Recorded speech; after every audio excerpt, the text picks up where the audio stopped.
Chapter 962. Both of them felt very uneasy, but this was the four-way shop's place after all. The owner of four-way shop had personally come to invite them up for a chat. If they refused, it would not make sense. The two of them had no choice but to move a ladder and crawl up like two rats through the hole that was only big enough for one person to pass through. Even though there was food and drink in the cellar all day, there was no daylight after all. In addition, the air circulation was slow. When they came out, they felt that their bodies smelled awful. When they looked at the female owner of four-way shop again, both of them felt rather embarrassed. Head shopkeeper Yin promptly came forward and introduced, "Boss, this is Shifang and this is Lu Xiong." He then turned around and introduced the two of them. "This is the owner of four-way shop, Boss Chiu." Shifang and Lu Xiong looked at each other, then knelt on the wet ground with a thud and kowtowed to Qin Yining. "Boss Chiu, we brothers were at our wits' end and it was all thanks to Boss Chiu that we were rescued. The two of us will never forget your great kindness and kindness. Even if we work like cows or horses for the rest of our lives, we will repay Boss Chiu's great kindness." Qin Yining hurriedly smiled and reached out to help them up. "Brothers, please rise. Since Hall Master Chiao had already invited me to join the Qingtian Alliance that day, we are all brothers of the same family. What kind of person would I be if I were to stand by and watch when my brothers are in trouble? It's just that the conditions are limited, so I'll have to trouble the two of you to stay in the cellar these few days." "Don't say that. Boss Chiu has already treated us with extreme benevolence. At that kind of critical moment, hiding us might have brought trouble upon ourselves, but you have always protected us. We brothers are truly grateful."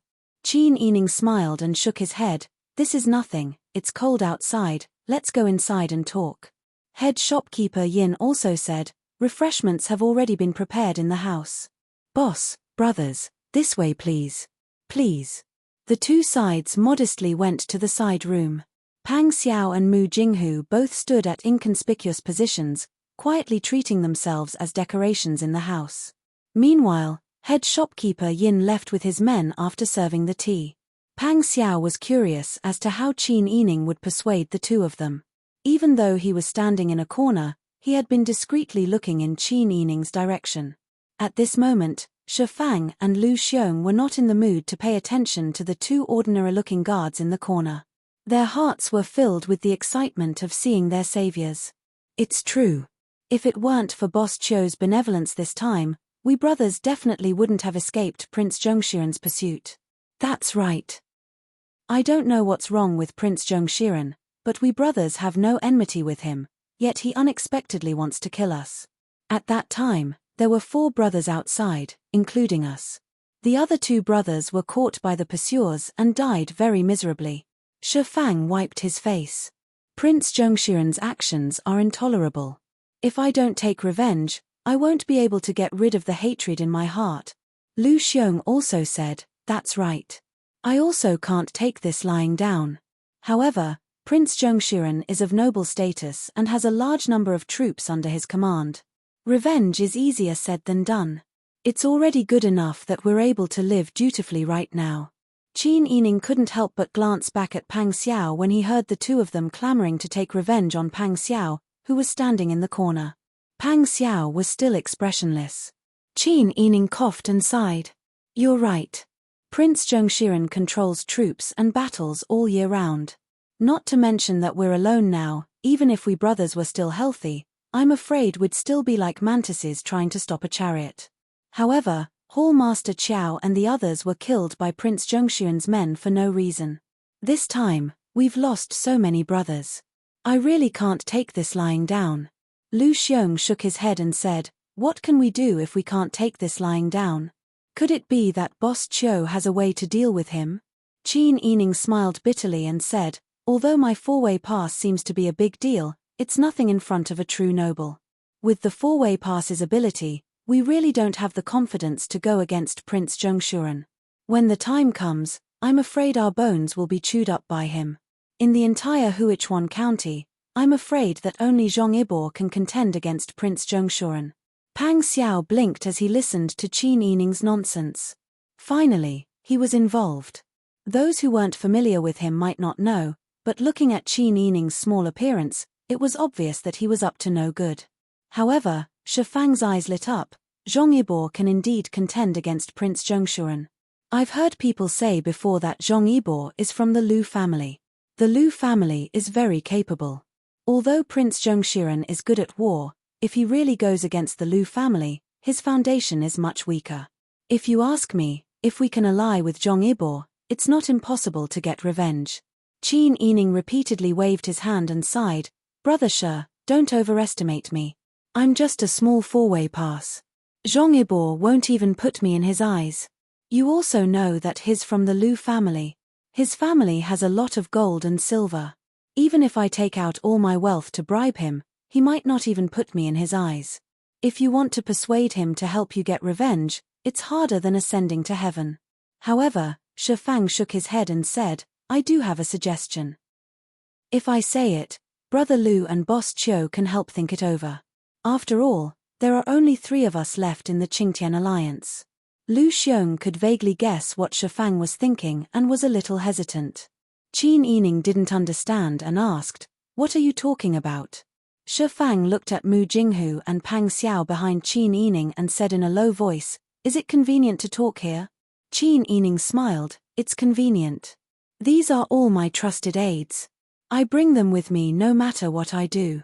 Shifang said, All right, then I'll be frank. Boss Chiu also knows that the large amount of treasure stored in the stone factory has been looking for an opportunity to be transported out. There is such a thing.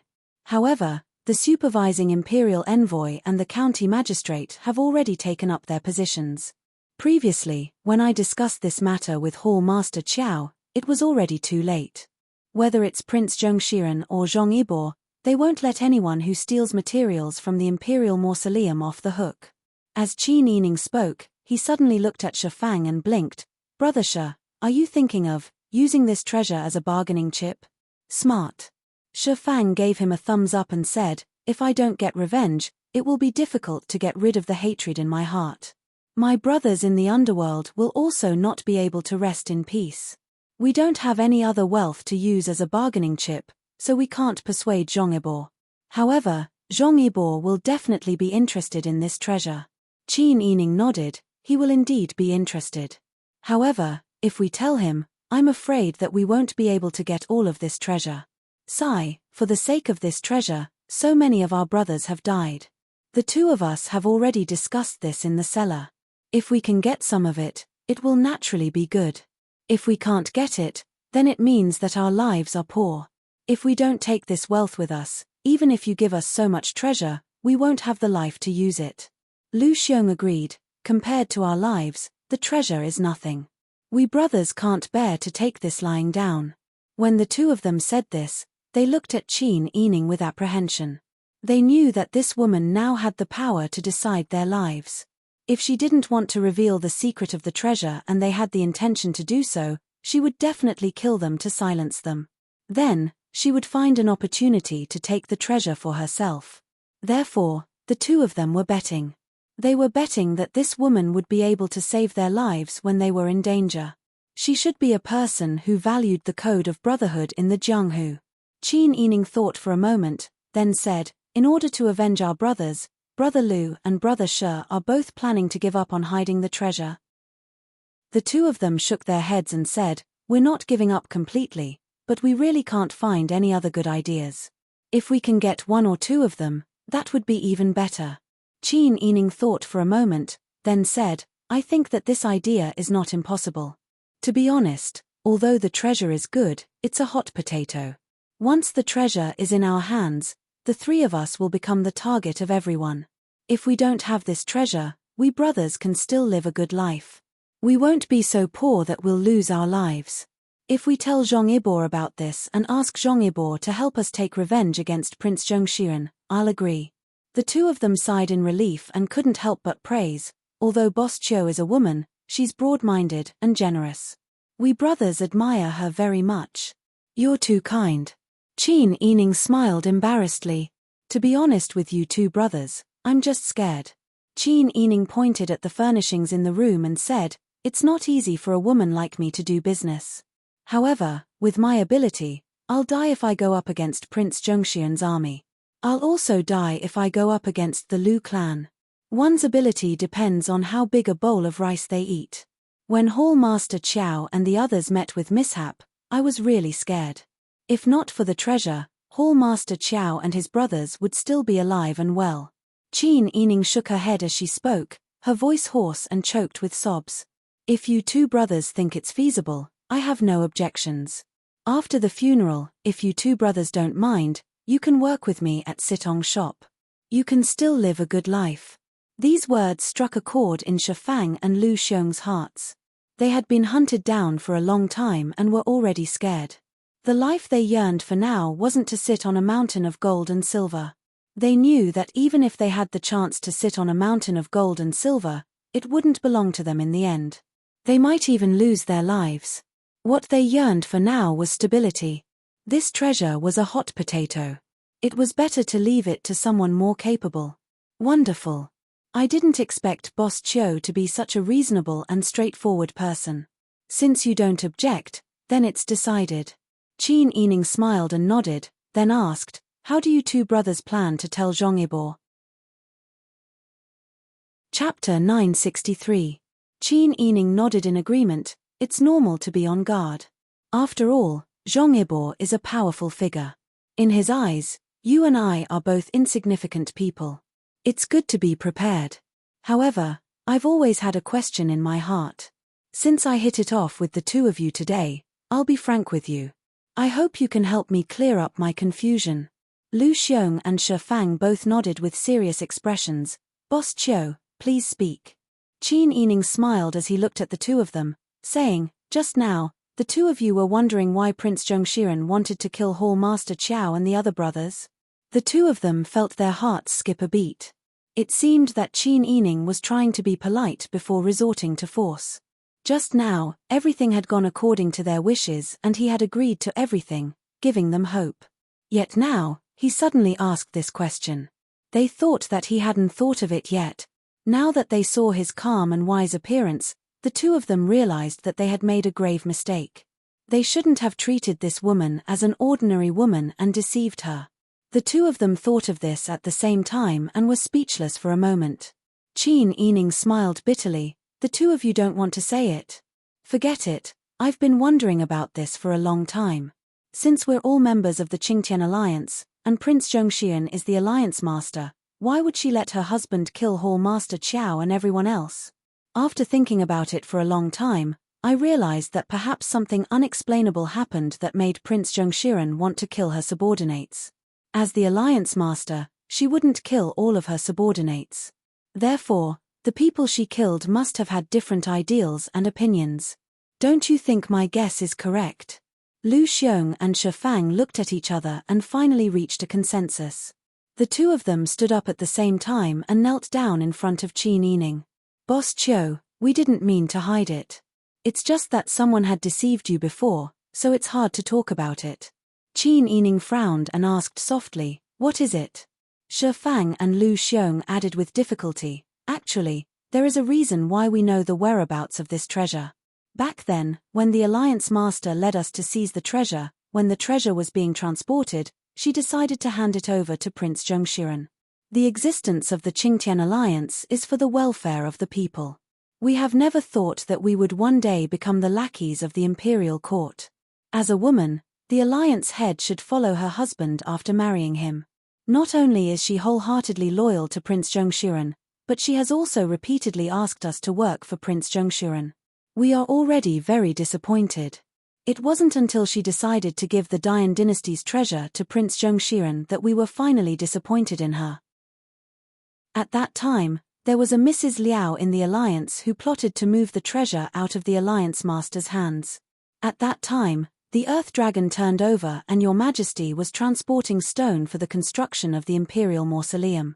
Therefore, Mrs. Liao thought of a way to hide the treasure in the stone. Now, Prince Zhongshiren is hunting us down. It must be the Alliance Master's orders.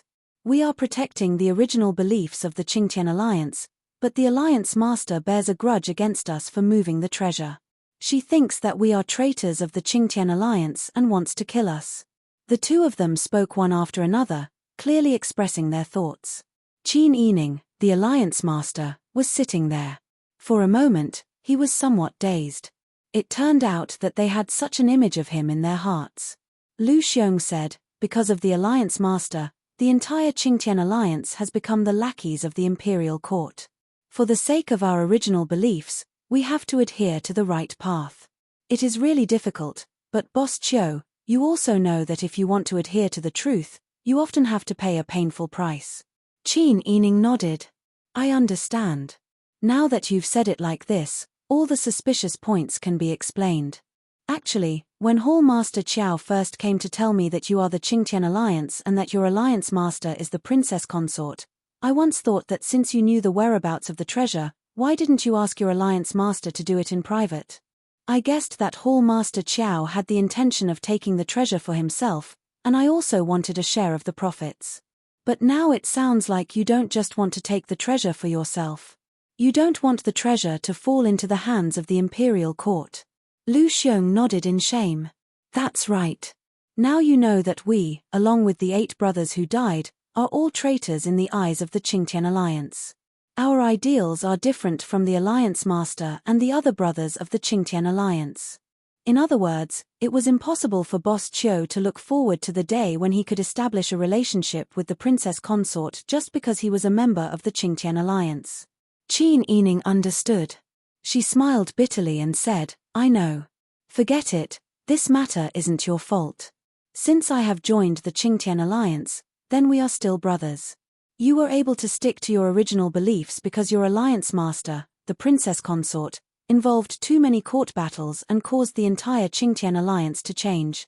You are few in number, but the truth is in your hands. This doesn't count as you defecting, but rather, they have all changed. It is also my destiny to be able to join you. Lu Xiong and Shi Fang didn't expect the person in front of them to think this way and couldn't help but let out a long sigh of relief. It's best that Boss Chiu thinks this way. Lu Xiong's eyes turned. In my opinion, we are a group of dragons without a leader. Why don't Boss Chiu be our Hall Master? When we have more brothers in the future, we can do some meaningful things together. Qin Yining didn't know whether to laugh or cry. There were only 3 of them in total, and they still wanted her to be the Hall Master. Wasn't this Hall Master just like a joke? Shi Fang very much agreed with Lu Xiong's suggestion. He nodded and said, I think it makes sense. Then he seriously kowtowed to Qin Yining. Hall Master Chiu. Hall Master Chiu. Lu Xiong also bowed. Qin Yining suppressed her helplessness and helped the 2 of them up. She said shyly, since that's the case, it would be impolite for me to refuse. Brothers, please get up. Seeing that Qin Yining was comforted by Hall Master Chiu and she didn't mind hiding the truth anymore, Lu Xiong and Shi Fang both exhaled. Qin Yining said, if you want to avenge your brothers who died, you have to act quickly. The 2 of you discuss, who will go to Zhong Yibor to inform him of the situation. Shi Fang was a little hesitant. He was afraid that he would be in deep trouble. Lu Xiong was also afraid, but Lu Xiong thought more. If Lu Heng obtained the treasure because of this matter, he would be able to hug the thighs of the Lu family. Wouldn't he be able to live a life of luxury? Even if it didn't work out, he could just run away in the end. No one would force him to retire in the Lu family. Lu Xiong said righteously, I'll go. Brother Shi and Hall Master Chiu will meet me outside and wait for my news. Qin Yining and Shi Fang nodded emotionally. All right, Lu Xiong, be careful. We'll wait for your good news. Yes, I won't let you down. Lu Xiong said seriously. After another round of discussion, Qin Yining stood up to leave.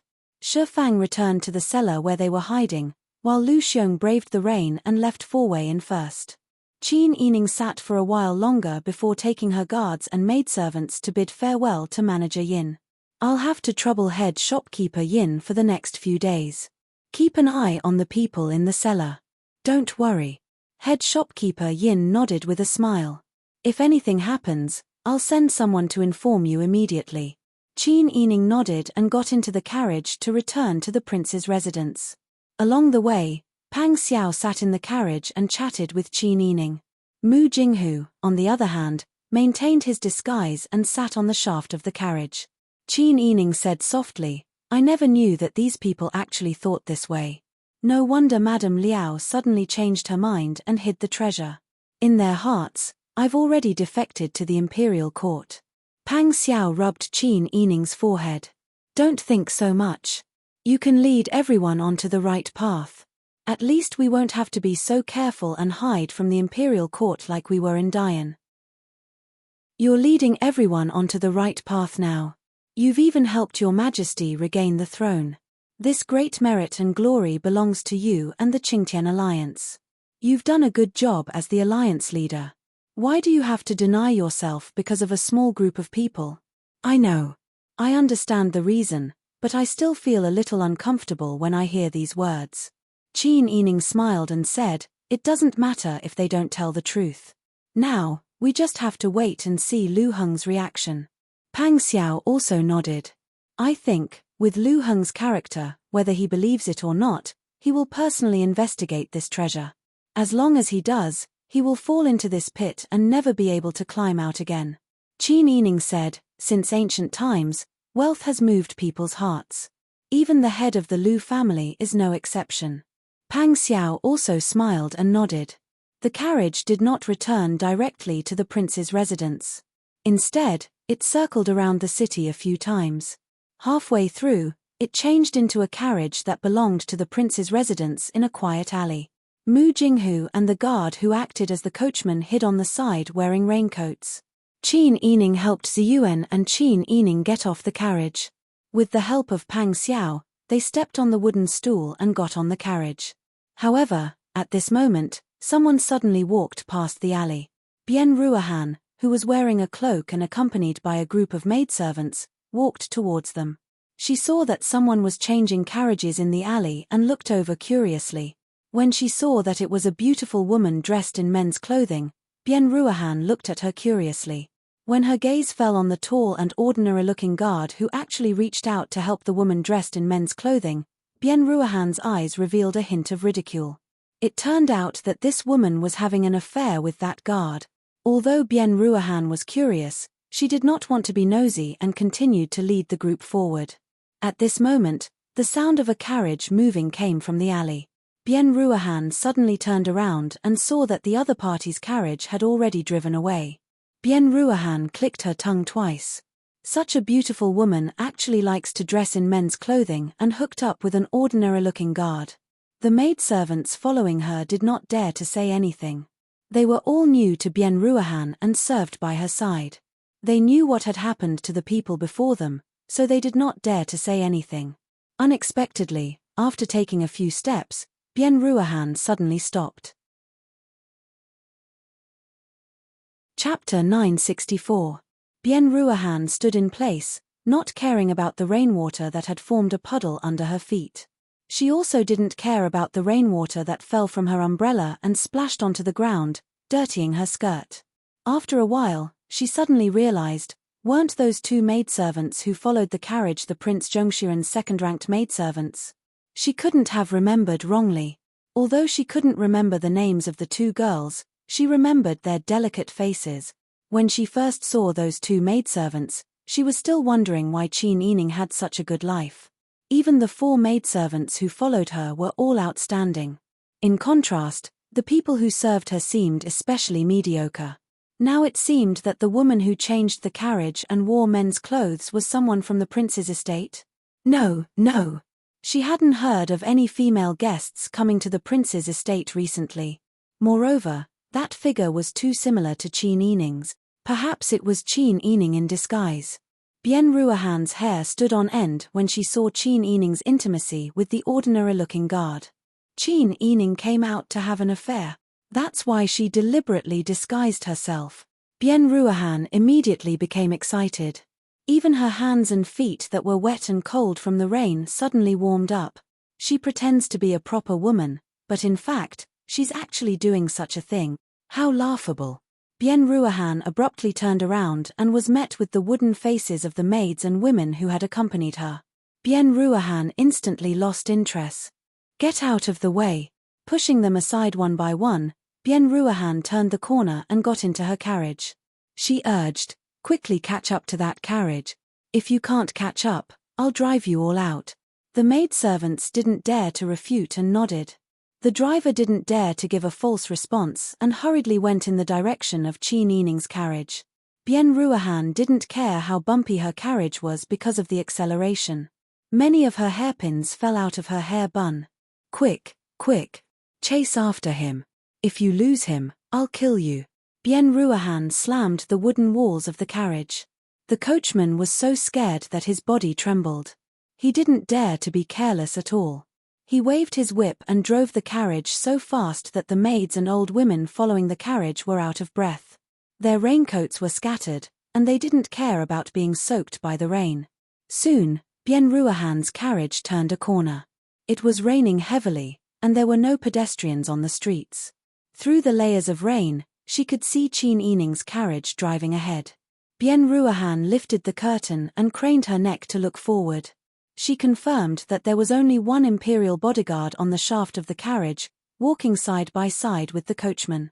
There were 2 servant girls wearing raincoats sitting behind the carriage. She was even more certain that there was another imperial bodyguard sitting in the carriage with Qin Yining. That slut, not only did she seduce someone else's husband, she even went behind her husband's back to have an affair. You really can't judge a book by its cover. Prince Zhongshiren is such a valiant person, yet he was actually cuckolded. Bien Ruohan gritted her teeth and gloated at Qin Yining's misfortune. She must tell Prince Zhongshiren about this matter. When the time came, she wanted to see how Prince Zhongshiren, who had outstanding military achievements and a fiery temper, could tolerate his princess consort having an affair outside. If things didn't go well, Prince Zhongshiren would directly strangle that slut to death. "Quick, chase after them." Bien Ruohan continued slamming the carriage board excitedly. The coachman didn't dare to delay. He lashed the whip again and anxiously sped up. As a result, the servant girls who were following Bien Ruohan's carriage were even more left behind. They couldn't keep up with Bien Ruohan at all. At this moment, Mu Jinghu, who was at the shaft of the carriage in front, said to the people inside the carriage, "There's a carriage chasing after us. It looks like it's either rich or noble." When Qin Yining and Pang Xiao heard this, they curiously pushed open the window and looked back. Qin Yining immediately smiled bitterly and said, "Looks like it's Madame Bien. I've only just crossed paths with her. How could she recognize me?"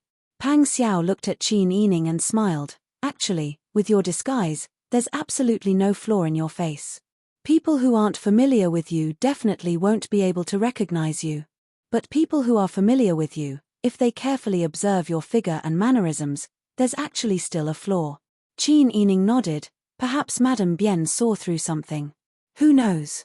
It's enough to show how much Madame Bien hates me. She could actually recognize me like this. She even recognized my figure. Pang Xiao sneered. In her heart, "You're an imaginary enemy. Naturally, she has nothing better to do and is studying you. When she sees you, she'll naturally be able to tell." Qin Yining shook his head. "Isn't she tired? If she really cares about Zhongibor so much, then she should go and live happily with Zhongibor. Why is she always staring at me? I didn't provoke her. I'm innocent. It's because you're more handsome than her, smarter than her, more likable than her. You also have a husband who dotes on you that she doesn't have. She's jealous of you and naturally wants to use your weakness against you," Pang Xiao said with a smile. Qin Yining snorted with laughter. Although Pang Xiao's words were somewhat exaggerated, it had to be said that Pang Xiao was also speaking the truth. Some people might be born at odds with each other and hate each other the moment they meet. She and Bien Ruohan were such people. In addition to Lu Heng's actions on the day of his wedding, it was no wonder that Bien Ruohan stared at her like a black-eyed chicken. "Then what do we do now?" Qin Yining looked behind again and saw that Bien Ruohan's carriage was getting closer. Pang Xiao lowered her head to look at herself, then looked at Qin Yining. She couldn't help but laugh. She really knows how to pick the right time. Now that she's catching up, are we going to admit that we're in disguise? Let her do what she wants. That's true. Qin Yining touched her face, then looked at Pang Xiao's unfamiliar and ordinary face and couldn't help but laugh. While the two of them were laughing and chatting, Bien Ruohan's carriage had already sped up.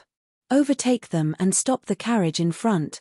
Bien Ruahan didn't care how far behind the maidservants were.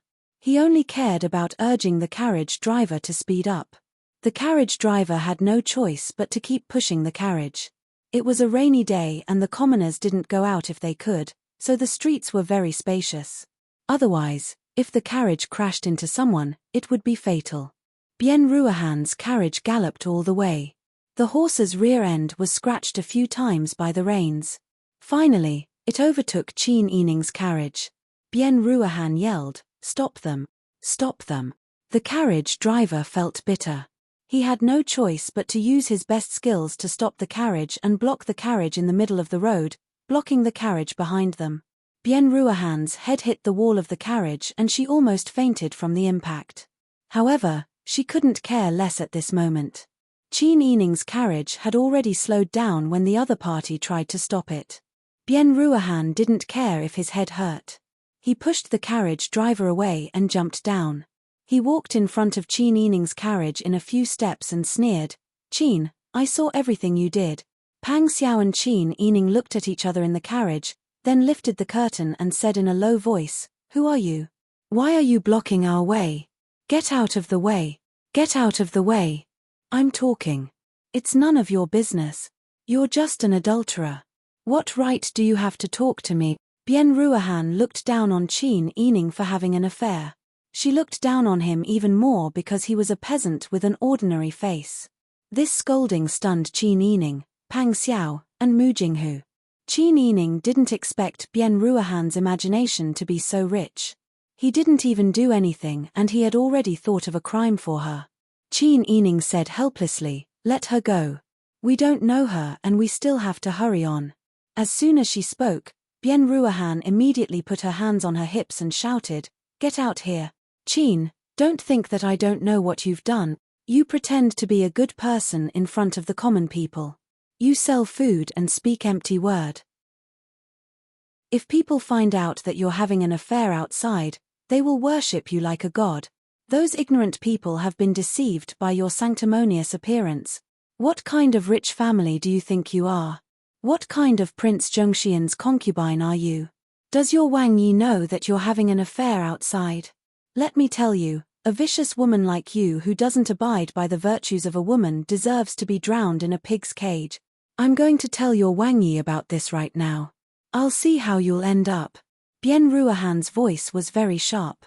Even in the drizzle, it could be heard for a long distance on the quiet street. Qin Yining frowned at her shouting. He looked at Mu Jinghu with a sullen face and said, "Young Master Mu, please catch her and gag her." Mu Jinghu didn't want to listen to her anymore. He immediately went forward and tied her arms behind her back effortlessly. Bien Ruahan screamed in pain. Just as she was about to curse, her mouth was gagged by a piece of rag. Pang Xiao asked Qin Yining, "What do you plan to do after you catch her?" Qin Yining rubbed his forehead. "I can't just let her talk nonsense outside and slander me." But it was really difficult to decide how to deal with her after she was caught. She also couldn't just kill Bien Ruahan like this. Mu Jinghu carried Bien Ruahan over like a chicken. Bien Ruahan was shocked and angry. She struggled and whimpered. Bien Ruahan's coachmen and servants had already hidden away when they saw that the situation wasn't right. Mu Jinghu asked, "How do we deal with her?" Qin Yining had a headache and said angrily, "Bring her along first. We'll discuss how to deal with her later. Let's see if it's better to tie her to a big rock and throw her into the river or throw her to the back of the mountain to feed the wolves." When Bien Ruahan heard this, she was scared out of her wits. She whimpered and whimpered non-stop. Tears and snot flowed down her face. When Pang Xiao heard the pig-like cries coming from behind him, he laughed and said, "That's good. If it doesn't work, we can sell her to a human trafficker. She might be able to make a lot of money with her tender skin." Chapter 965. Pang Xiao turned back to look at the back of the horse carriage. Bien Ruahan seemed to have heard Qin Yining's voice and became even more agitated. Her screams, which sounded like a pig being slaughtered, were both irritating and amusing. Pang Xiao and Qin Yining exchanged glances. Qin Yining was so annoyed by Bien Ruahan that he was frowning. How did they end up meeting Bien Ruahan? There was something wrong with this woman's brain. She was looking for trouble for no reason. Qin Yining had seen her disguise herself out of the house. What if her whereabouts were leaked and ruined their plan? Moreover, Bian Ruohan was too sensitive. She had already disguised herself to this extent, but she was still discovered. How much did she hate her to be able to recognize her so clearly? Pang Xiao saw Qin Yining's frown and couldn't help but put his arm around her shoulders and let her lean on his shoulder. All right, since this woman doesn't know what's good for her, let's just get rid of her. Qin Yining heard Pang Xiao's serious tone and looked up to see if he was speaking the truth. She had caught Bian Ruohan in the carriage today, but many of Bian Ruohan's attendants and maidservants had escaped.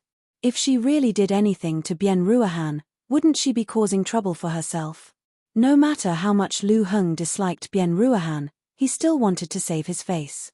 Therefore, Qin Yining concluded that Pang Xiao was cooperating with her to scare Bian Ruohan. Qin Yining whispered a few words into Pang Xiao's ear. Pang Xiao burst out laughing. She tapped Qin Yining's nose with her finger and nodded. She lifted the curtain and whispered to the people outside that the horse carriage should not return to the prince's residence immediately. They should first go to the local temple in the outskirts of the city. The coachman and Mu Jinghu naturally agreed. The carriages headed towards the land temple in the outskirts of the city.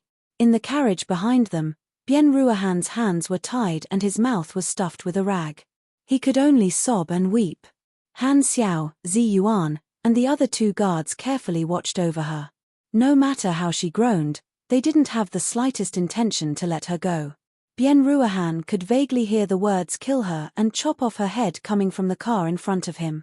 He was so regretful that his intestines turned green. She shouldn't have been so impulsive. She should have carefully observed the timing and route of Qin Yining's visit so that Prince Zhongshiren could see it with his own eyes. How could she have rushed forward in a moment of hot-headedness? Also, what kind of people did Lu Heng arrange for her to be by her side? At the critical moment, they could not protect her at all. When she was caught, those people did not react at all. They had no intention of saving her at all. If those people went back and told Lu Heng, and Lu Heng sent people to save her life, they would probably only find a corpse. Bian Ruohan hated Qin Yining to the core. Today, she caught Qin Yining in disguise. How could Qin Yining let her live? Bian Ruohan thought. Bian Ruohan thought Qin Yining would let her live. Didn't he hear that Qin Yining and the adulterer had already begun to openly conspire to kill her? Bian Ruohan's tears fell like rain. She was so frightened that she began to cry wantonly. In the carriage in front, Qin Yining could vaguely hear the cries coming from behind. He couldn't help but become more irritated. Some people are really born to be unpleasant to the eye. They are born with the ability to annoy people. It's better to tear down such a person so that I won't be annoyed when I see her in the future. Pang Xiao immediately cooperated and said, "It is said that the demon empress of the Yang dynasty was burned with sky lanterns. Why don't we burn her with sky lanterns too?" After a moment of silence, another loud cry came from the carriage behind. Soon, the carriage arrived at the suburbs. Originally, it was rainy and quiet enough to make Bian Ruohan tremble. Now, the emptiness in the suburbs, which was different from the emptiness in the city, made her tremble even more. The surroundings were very quiet, and the sound of the rain covered the sound of the insects. The carriage slowly stopped. Pang Xiao whispered a few words and then entered the Earth Temple with Qin Yining. Han Xiao and Zi Yuan followed Qin Yining. Mu Jinghu went to the back of the carriage and picked up Bian Ruohan, who was already trembling all over, and threw her directly to the back corner of the Earth Temple. The interior of the Earth Temple was very dilapidated. Wind leaked everywhere, and many mottled marks had already fallen off the earth walls. Some of the yellow soil had peeled off, and even the structure of the wall was exposed. It was as if a kick could directly make a hole in the wall. In fact, as soon as they entered the Earth Temple, gusts of cold wind blew over. This was because there were many holes in the surroundings. Behind the statue, not far from where Bian Ruohan was thrown on the ground, there was a hole the size of a dog's hole.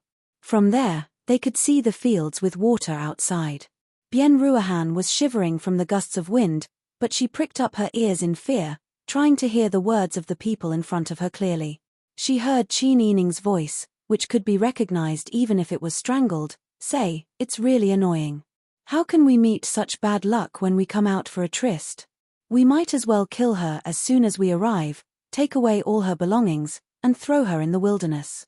This way, anyone who sees her will know that she was robbed." Pang Xiao said, "That's good, but won't our hands be stained with blood? Why don't we just tie her up more tightly and throw her in a low-lying area? The rain has been so heavy recently. Slowly, the rainwater will accumulate, and it will be enough to drown her. I don't think she's a good person. She likes to stare at you when she has nothing to do. Why don't we just get rid of her and help you vent your anger?" Qin Yining repeatedly applauded, "That's not bad. Since we're going to throw her in a low-lying area and drown her, why don't I deal with her first? That woman only stares at me all day long. Why does she compare herself with me? Why does she always go against me? I've been sick of her for a long time. Now that she's in my hands, if I don't carve a few words on her face, wouldn't it be a big loss?" "What words do you plan to carve?" Pang Xiao saw that Qin Yining was craning his neck to look behind him as he spoke. She found him adorable, and her voice became gentle. Qin Yining said, "Let's first write her name on her forehead, then carve the word on her face. What do you think?" "That's fine too. Why don't I do it now? My hands are itching after hearing what you said. I haven't carved words on anyone in a long time. But don't worry, I'm very skilled. I won't hurt her to death. Why don't we just kill her by 1,000 cuts?" Bian Ruohan listened from behind the statue. The cold wind blew, and her entire body trembled like a blade of grass destroyed by the cold wind. These people hadn't reached a consensus yet, but they had made it clear that they wanted to kill her. Today, they wouldn't let her live. Bian Ruohan's tears and snot flowed down her face. She struggled without restraint, looking everywhere for a place in Lu County where she could escape. She also wanted to find someone to help her escape. She didn't know what little silver she had left, and whether it would be enough for her to survive. Suddenly, another gust of cold wind blew. The Earth Temple was leaking air everywhere. The cold wind mixed with the damp rain behind Bian Ruohan. It was so cold that her entire body shivered. At this time, it was useless to count on the people that Lu Heng had arranged. Those people couldn't possibly rush over as fast as they could. The only thing she could do now was to save herself. The sound of knives being sharpened came from the front of the temple. She didn't know what those people were talking about. Behind the sound of knives being sharpened, a few of them were actually in the mood to laugh. Bian Ruohan's tears flowed even more fiercely. One had to know that she had never suffered like this since she was young. Now, she was like a lamb waiting to be slaughtered, waiting for this group of vulgar people to judge her life and death. If one could live, who would want to die? Bian Ruohan began to move in the direction of the cave entrance. At this time, she started to feel grateful for Qin Yining's carelessness. If it had been someone else watching her today, she might not even have had the chance to escape. But in addition to the sound of knives being sharpened, there was also the sound of laughter from the people in front of her. This caused Bian Ruohan to feel quite a bit of fear. Qin Yining was actually this kind of person.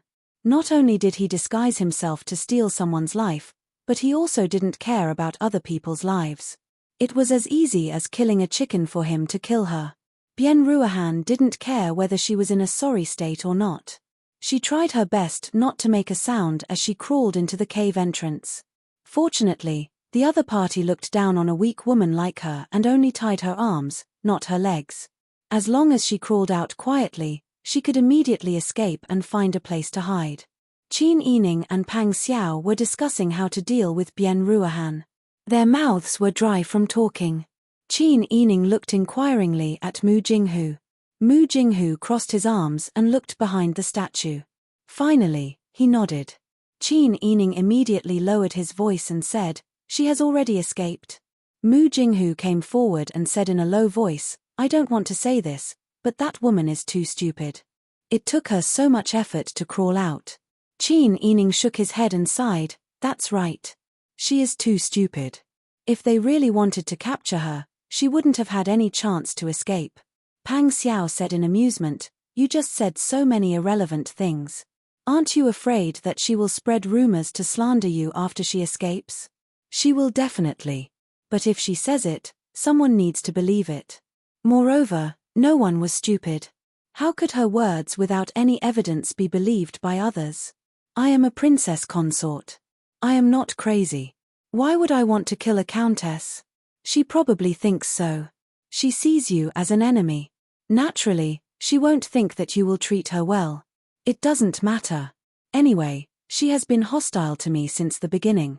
She made a big fuss in the city. I had no choice but to capture her. Now that she can escape by herself, she might even fall ill when she returns. I will also stop for a few days. As for her wanting to tell Lu Heng, let her be. Could it be that he would go against the Wang family just to avenge Bian Ruohan? Furthermore, someone needs to believe that I have disguised myself to steal someone." Mu Jinghu checked for a while. When he came back, he said in a low voice, "She should have hidden far away." "Yes, let her be. This place is not outside of Huichuan County. If she is not so stupid, she can quickly find someone to send her back to the residence." Chapter 966. Qin Yining and Pang Xiao were delayed at the local temple for a while. When they returned to the Fu, the sky was already dark. The rain had not stopped for the past few days. The sky was so gloomy that it seemed like it would collapse at any time. In the evening, it was already as dark as night. The two carefully avoided people and entered the Fu through the side door. Just as they returned to the room, Ji Yun said excitedly, "Princess consort, someone just came. Guess who it is?" Qin Yining saw how excited Ji Yun was and could not help but laugh. "Who made you so happy?" Imperial bodyguard Tang also did not go out. Pang Xiao had changed into a set of casual clothes. He was adjusting his collar as he walked out slowly. When he heard that, he chuckled. "Tang Xiu is a good girl. What do you think, Yuan Yun?" Ji Yun's face flushed red and she stomped her feet. "Princess consort, you're too naughty. I'm talking about serious matters. I'm also talking about serious matters with Wang Yi." Seeing that Ji Yun's face was completely red, Qin Yining was worried that the girl was thin-skinned and would get angry if he continued to tease her. He could only say, all right. Let's not talk about this first. Who did you say came?" Ji Yun originally wanted to keep him in suspense, but she was worried that Qin Yining would continue to tease her. She quickly said, "Hall leader Liao and Jing Zhe are back." "Really?" Qin Yining's eyes widened in surprise. He clapped his hands and said, "So, Xie's matter has been settled." Pang Xiao also smiled and said, "It must be. Where are they now? Quickly invite them over." "Okay." Ji Yun smiled and nodded, then quickly ran out. Qin Yining's irritated mood because of Bian Ruohan suddenly brightened up. He shook Pang Xiao's hand and looked up at him. "Jishi, do you think father and the others are doing well? It should be, right? Otherwise, they wouldn't have sent Hall leader Liao and Jing Zhe back. They must be safe. Firstly, we have already made the most appropriate preparations. Secondly, don't you know father-in-law's ability? I think all of Xie's people combined are not enough to contend with father-in-law. With father-in-law holding the fort, I'm the most assured." Qin Yining nodded happily, "Me too. I'm also assured with father's protection. Moreover, Aunt Cao is skilled in martial arts." Pang Xiao also nodded heavily. As Qin Yining spoke, her eyes suddenly turned red and tears rolled in her eyes. "I don't know how much taller brother Zhao and brother Han have grown. The next time they see me, they might not recognize me." When Qin Yining cried, Pang Xiao's heart almost broke. He held her tightly in his arms and kept kissing her forehead and cheeks. "Be good, don't cry. Think about it. Father-in-law and grandmother are both here. Didn't your grandmother think of a way to let the children see the portraits? Don't worry, the children won't forget us. Moreover, even if their memories are not deep, they are still our children. They are related to us by blood. If we spend more time with them and accompany them day and night, they will be familiar with each other again very soon." Qin Yining nodded and wiped her tears on Pang Xiao's shoulder. She choked, "Every time I think about why I was separated from my family, I hate that I can't bite that person to death. If Li Qitian hadn't forced them, how could they have ended up like this?" She and Pang Xiao had compromised time and time again, but they didn't get a peaceful life. She would never compromise again. "Princess." Bing Tang's voice came from outside the door. "They have arrived at the flower hall." Qin Yining hurriedly wiped her tears with her sleeve. Pang Xiao wrung a warm handkerchief and leaned over to carefully wipe the tears on her face. Then, he went to get the jasmine flower retting that she often used. Qin Yining dug a little bit with her fingers and smiled at Pang Xiao with curved eyes. Her eyes were slightly red and swollen from crying. When she smiled, it was more obvious. She looked so pitiful and cute that Pang Xiao hated that he couldn't shrink her and put her in his arms. He hated that he couldn't leave her even a step. Pang Xiao touched her cheek with his big hand and smiled. "Let's go. Let's go to the front." Qin Yining nodded and walked hand in hand with Pang Xiao through the corridor until they reached the flower hall. As soon as they entered, they saw familiar faces. Liao Zhibing brought 2 members of the Qingtian alliance. Jing Zhe, young man, Xiao Shui and Da Han were also there. When they saw Qin Yining and Pang Xiao, they all came forward to salute them. "Wang Yi, Princess. You may rise." Qin Yining and Pang Xiao came forward to support them and greeted them warmly. Liao Zhibing smiled and said, "Alliance Master, fortunately, we didn't disappoint you. The matters of Xie have been arranged. You don't have to worry.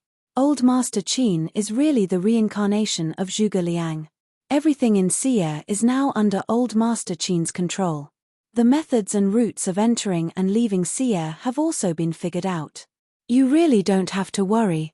"Yes, Princess." Jingzhe also smiled and said, "Before we came, Concubine Cow told us to bring you a message. Everything is fine at home. Although old Madam had a minor illness before, she is fine.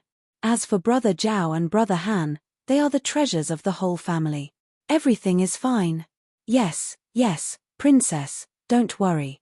Old Madam Jing also asked someone to draw portraits of you and Wang Yi. Before Brother Zhao and Brother Han study all day long, they have to see the portraits first. Qin Yining and Pang Xiao both laughed. Grandmother is really resourceful. Yes, even Old Master Qin praised Old Madam Zheng for her thoughtfulness. Young man said, "Princess and Wang Yi didn't see it. Xie is now in good order. Our family members went there and integrated into the environment very quickly. Even Brother Zhao and Brother Han, when ordinary people hear that they are the children of the goddess and the king, they are very respectful. Even when old Madam takes them to walk on the street, ordinary people have to stop and salute when they see them." Qin Yining was amused. The people of Xie worshipped the goddess. In the beginning, she was forced to be labeled as the goddess. Unexpectedly, she could use the identity of the goddess to protect her family. Wasn't this God's favor to her? Qin Yining nodded repeatedly. "That's good. Everything is going well. Is there anything you need to do this time?" Jingzhe smiled and said, "It was Concubine Cow who told us to come out and protect you. Old Master Qin and Old Madam also think that it is very good. They said that you and Wang Yi will be in more danger outside. With us around, you don't have to hold back when you use people and can be trusted." Liao Zhibing also smiled and said, "I also think so. Although the leader has Wang Yi's people around him, sometimes there is a shortage of people. With us around, Wang Yi doesn't have to worry about the princess's safety. He can do his own things freely. When the princess has something to do, she doesn't have to worry about not being able to find someone she can trust." Qin Yining smiled. "Concubine Cow is so considerate. If Xie is no longer in danger, you can come to my side. Naturally, it will be like adding wings to a tiger." Pang Xiao also said, "This is also good. You also know your princess's personality. When she encounters something, she would rather take the risk and succeed. I am worried that she will take the risk and have no other way. With you around, I can rest assured that you can follow her." Liao Zhibing, Jingzhe, and the others laughed loudly. The princess is brave and courageous. She is willing to take the risk for Wang Yi because she doesn't want to miss the opportunity. But Wang Yi, don't worry. With us around, even if we have to risk our lives, we will not let the princess be in danger. Pang Xiao nodded and stood up respectfully to salute everyone.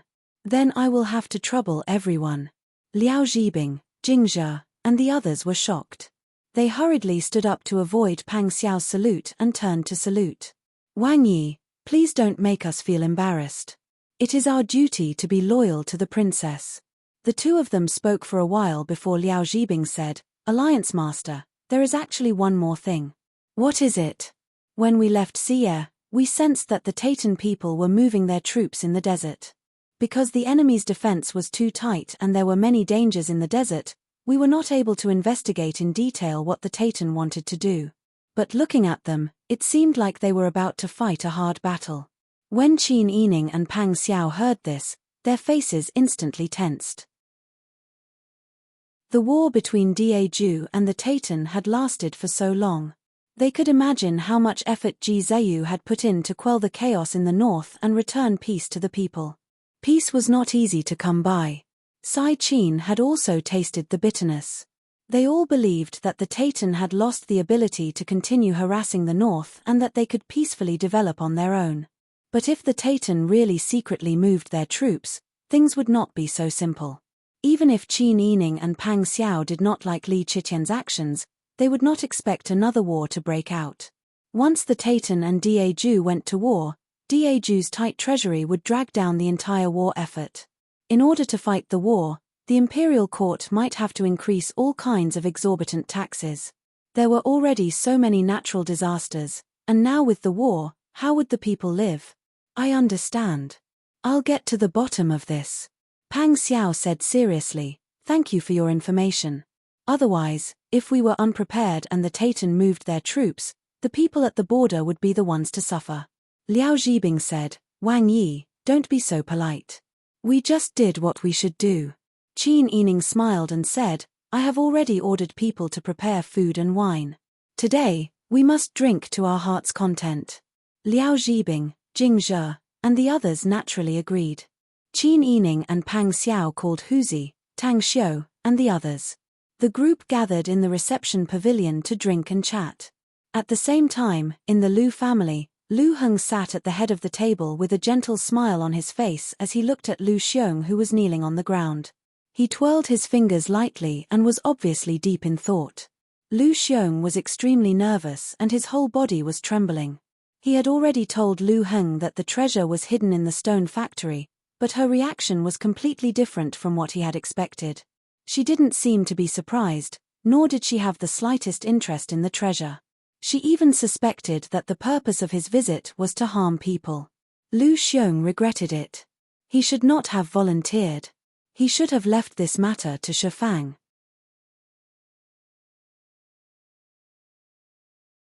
Chapter 968. Lu Heng's heart thumped when he thought of Qin Yining. He was silent for a long time before he suppressed his excitement. He took a deep breath and slowly exhaled. His expression finally returned to normal.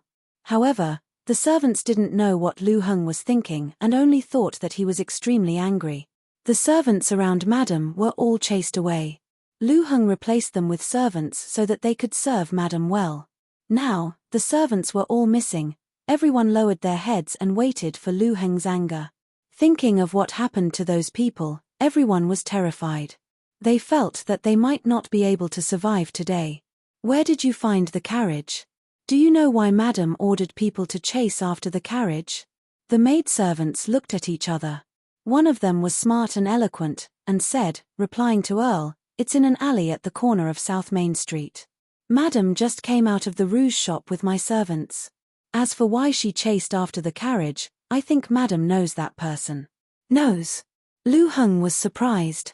Yes. Madam said that the person looked familiar to the servant girls in the carriage. She seemed to know who the person was and hurriedly shook us off and ordered the carriage driver to chase after the carriage. Lu Heng lowered his eyes. He was more and more suspicious that the other party was Qin Yining. Although he didn't have proof, he always had that kind of intuition. However, Lu Heng knew that some things couldn't be completely guessed. He thought about it again. Who else in Huichuan County matched this characteristic? Who was beautiful and dressed in men's clothes? Lu Heng quickly thought of the legendary owner of Sitong's shop, Boss Chiu. But when did Bien Ruohan know Boss Chiu? In Huichuan County, Lu Heng couldn't think of a second person who could make Bien Ruohan care so much about a very beautiful woman. Boss Chiu indeed matched this characteristic, but no one could be sure if Boss Chiu was in Huichuan County now. He vaguely felt that it was more likely that it was Qin Yining. Lu Heng rubbed his forehead and ordered, "Wenru. Lu Heng. Send people out to look for her." She pointed at the kneeling servant girls and women and said, "You guys go with them. If you know the approximate location of the missing person, you can search around there." "Yes." Lu Wenru accepted the order and called the kneeling maids and grannies to leave. "You've done your best. If you can find Madam, then you'll have atoned for your mistakes. Otherwise, we will do our best." The maids and older female servants didn't dare to be negligent. It was a matter of life and death. No one cared about the color of the sky or the weather. Thus, the Lu family members began to search for him with all their might. Qin Yining and Pang Xiao also received the news. "So you haven't found him yet?" "Yes, Your Highness." Jingzhe said, "I think Madame Lu hasn't come back yet." Qin Yining turned to look at Pang Xiao and sighed helplessly. "I should have ordered people to secretly follow her. She's really too annoying. I was too angry and didn't care so much." Pang Xiao raised his eyebrows. "If it were up to me, I would have just killed her and done with it. Otherwise, she would always come looking for trouble. She might even spread rumors to slander your reputation. Yet, you're concerned about her." Qin Yining shook his head. "She doesn't deserve to die. Moreover, she married Lu Boy after your majesty became iced. If something really happened, I'm afraid we'll be implicated." Pang Xiao sighed silently. Some people have this kind of ability. They might leak secrets when they're alive, but they'll still bring trouble when they're dead. They're really annoying.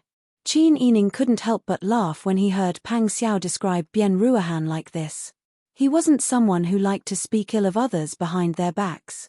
If he could say something like this, he probably already hated Bien Ruohan to the core. Qin Yining and Pang Xiao ordered people to secretly keep an eye on the Lu family's movements. They couldn't miss the news that Bien Ruohan had returned to the city. If it didn't work out, they could also secretly help. Qin Yining didn't receive the news until after 7 o'clock. "We've already seen Madame Zhong Yibor enter the city." Qin Yining and Pang Xiao then ordered Jingzhe and the others who had secretly gone out to return. Bien Ruohan had never suffered so much before. Her entire body was soaked from the rain. When she crawled out from the back of the dilapidated temple, she accidentally fell into a muddy puddle. Her hair was matted from drowning, and her clothes were so dirty that they couldn't be looked at anymore. The most pitiful thing was that her hands were still tied. She used a Herculean effort and scraped the skin off her wrists and arms before she finally managed to break free from the ropes. She had never walked so much before, and her embroidered shoes fell off easily on the muddy ground. As she walked, she even lost her shoes. If she hadn't been lucky enough to meet the coachman who was searching for her, she didn't know when she would be able to return home. "Uncle. Madam is back," Lu Wenru whispered in front of the study door. Lu Heng was writing. He wasn't in a hurry. He steadily finished the last stroke before putting down the brush. "Where is she?" "She's already returned to her room." "Where did you find her?" "The previous coachman found her in the outskirts. Madam was in a very sorry state. She was tied up by someone and then escaped. Her entire body is covered in wounds." Lu Heng raised his eyebrows and slowly walked out of the study. He leisurely strolled into the inner residence. "I'll personally go and ask." "Yes." Lu Wenru took the oil paper umbrella and followed behind Lung Lung. He didn't dare to say anything else. The uncle's attitude towards Madam was too cold. In his opinion, no matter what reason she went missing, she was almost in danger outside. Before she was found, the uncle was actually in the mood to practice his calligraphy. After he found her, he only cared about how he found her and didn't care about Madam's safety at all. However, the thoughts of the master were not something the servants could comment on. Everyone knew that the uncle didn't like Madam. Lu Heng returned to the inner residence. Just as he stepped onto the threshold of the main room, he heard sobbing coming from inside the room. Bien Ruohan was in the middle of a bath. She was letting the servant girls and older women help her bathe while she was crying and complaining. "Are you all dead? Ah! Why didn't you follow me? Do you know how much this madam has suffered? That slut, she didn't have good intentions. She tied me up and wanted to kill me. If this madam wasn't smart enough to find an opportunity to escape, your master, I, would have died. If I died, who do you think I'd let go of? You'd all be buried with me. This servant knows her mistake." The servants serving her had all been thrown into the rain by Bien Ruohan today. Everyone was drenched in the rain and felt cold all over. However, they didn't dare rest right now, afraid that the uncle would punish them for their crimes. They only dared to serve Bien Ruohan with all their heart. "What's the use of knowing your mistake? Just you wait. When you tell the uncle, he'll punish you severely." Everyone was silent. Bien Ruohan remembered her fear and helplessness in the ruined temple and couldn't help but cry again. Lu Heng waved his hand outside the door, indicating for Lu Wunru to withdraw. He then lifted the warm curtain and entered the room. When the young maidservant guarding the door saw Lu Heng, she hurriedly bowed, "Uncle." "Ien," Lu Heng replied faintly, then lifted his robes and sat on the heated kang bed in the outer room. Bien Ruohan's crying suddenly stopped in the inner room. Then, she quietly urged the maidservant to move faster. Not long after, Bien Ruohan walked out with her long, wet hair draped over her shoulders. She wore a pink inner robe and a red outer robe. When she saw Lu Heng sitting on the heated kang bed, Bien Ruohan's tears once again fell onto her robes. "Uncle, you have to give this concubine justice. This concubine almost couldn't make it back." Lu Heng gestured with his chin for Bien Ruohan to sit across from him. "Speak, what happened?" Bien Ruohan lowered her eyes to wipe her tears. When she saw that Lu Heng was indifferent to her tears, she felt even more wronged. "I was going out for a stroll today, but when I passed by an alley, I bumped into that slut surnamed Qin having an affair." Lu Heng frowned when he heard how vulgar her words were. Bien Ruohan didn't notice and continued, "I recognized her. Those two maidservants in the carriage were clearly the slut's people. That slut even deliberately disguised herself and even wore men's clothing. Don't underestimate me, I recognized her at first glance. That slut. She was flirting with a guard outside in broad daylight. When I saw it, I chased after her to question her. She and that adulterer even kidnapped me." Bien Ruohan gritted her teeth and cursed while choking with sobs. "That slut deserves to die a horrible death. They tied me up and said they were going to throw me into a ditch and let the rain drown me. They also said they were going to chop off my head and burn me in a sky lantern." "Uncle, do you know how scared I was at that time?" Without waiting for Lu Heng to reply, Bien Ruohan continued, "I really don't know what Uncle sees in that slut. She's just a fickle slut. She saw that the guard was tall and strong, and she didn't care if he was ugly or handsome, but she dared to have an affair with him in the carriage. Uncle always thought that she was good, but she would rather have an affair with the guard than agree to you. You. Slap." Bien Ruohan's vicious curses and resentment were swallowed back into her stomach by Lu Heng's slap. Her face was slapped to one side and her ears were ringing. After a long pause, she seemed to regain her senses. She covered her face in disbelief and glared at Lu Heng. "You hit me. Where did a young woman like you learn to speak such filthy words?" Lu Heng stood up and said angrily, "Did your family teach you to be so vulgar? And what proof do you have that the Qin clan is having an affair with another person? How dare you speak such nonsense without any evidence? Do you know that your words have hurt a woman's reputation? You're also a woman. Don't do unto others what you don't want done unto you. You hit me because of that vicious slut." Bien Ruohan screamed and jumped up to grab Lu Heng's collar. She shook him forcefully. "What right do you have to hit me? I was almost killed. You don't care about me, but you care about that slut who tied me up. What kind of bewitching potion did she feed you? Reputation? What reputation does she have? I think she was born to be a pervert.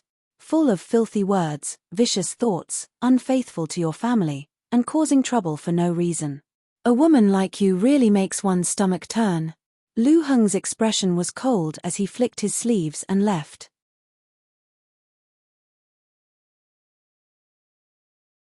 Chapter 969. Lu Heng abruptly stopped in his tracks and turned around to look coldly at Bian Ruohan. Whether or not I can obtain her is still unknown. However, if you continue to cause trouble like this, it's true that you will never be able to obtain my heart in your lifetime.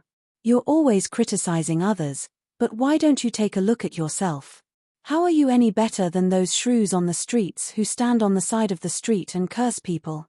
Bian Ruohan's face turned red from Lu Heng's furious words. In her husband's heart, she was a shrew who cursed people on the streets.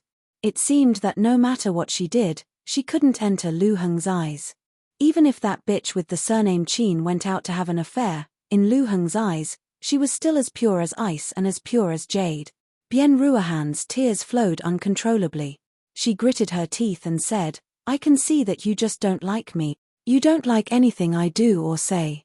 If that's the case, why did you ask to marry me in the first place?" Lu Heng furrowed her brows and said angrily, "If I knew that you were like this, I would have discussed with His Majesty to reject this marriage even if His Majesty had decreed the marriage, let alone His Majesty being an Isma. You don't know etiquette and pester endlessly. Instead of living a peaceful life, you only know how to stir up trouble. How different are you from the gentle trap and well-mannered young lady that your Majesty knows? Or is the gentle trap of the Bian family like you? I only cursed that bitch a few times. Do you have to criticize me like this? I'll say it again." Lu Heng suddenly walked closer and grabbed Bian Ruohan's chin, forcing her to look up at him. "She wouldn't do what you said. If she had the heart, many handsome men would be her subjects. Why would she seduce some unknown guard? The person you saw couldn't be her.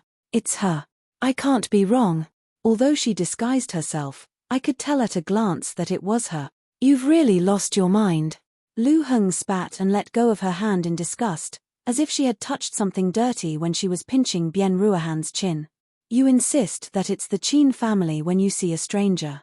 Then, can I also say that you deliberately went to meet your lover this afternoon and that you were kidnapped? Are you just making excuses? I didn't. How can you accuse me wrongly? If I'm so sure, how are you going to prove it? You can slander other people's reputations just because of your subjective judgment. Could it be that you can believe whatever you believe, but I can't? You."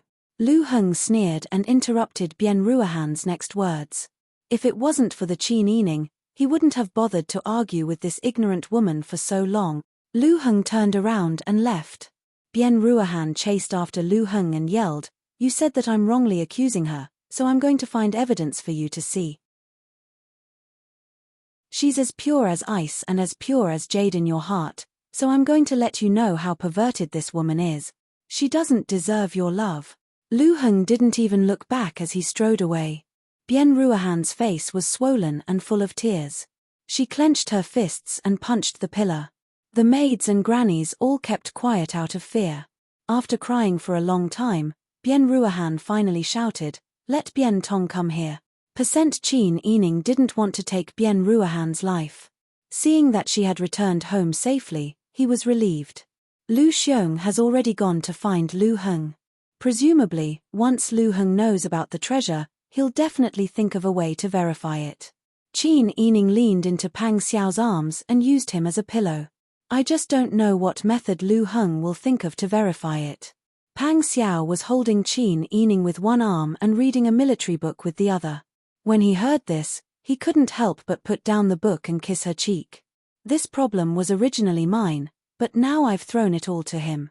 Even if he wants to verify it, he'll have to rack his brains to avoid my eyes. You can turn a blind eye to it so that he won't be too troubled when he investigates. But if we were to do this, he would not let us off. That's right. Qin Yining sat up straight and said with a smile, I'm going to check on Shifang later.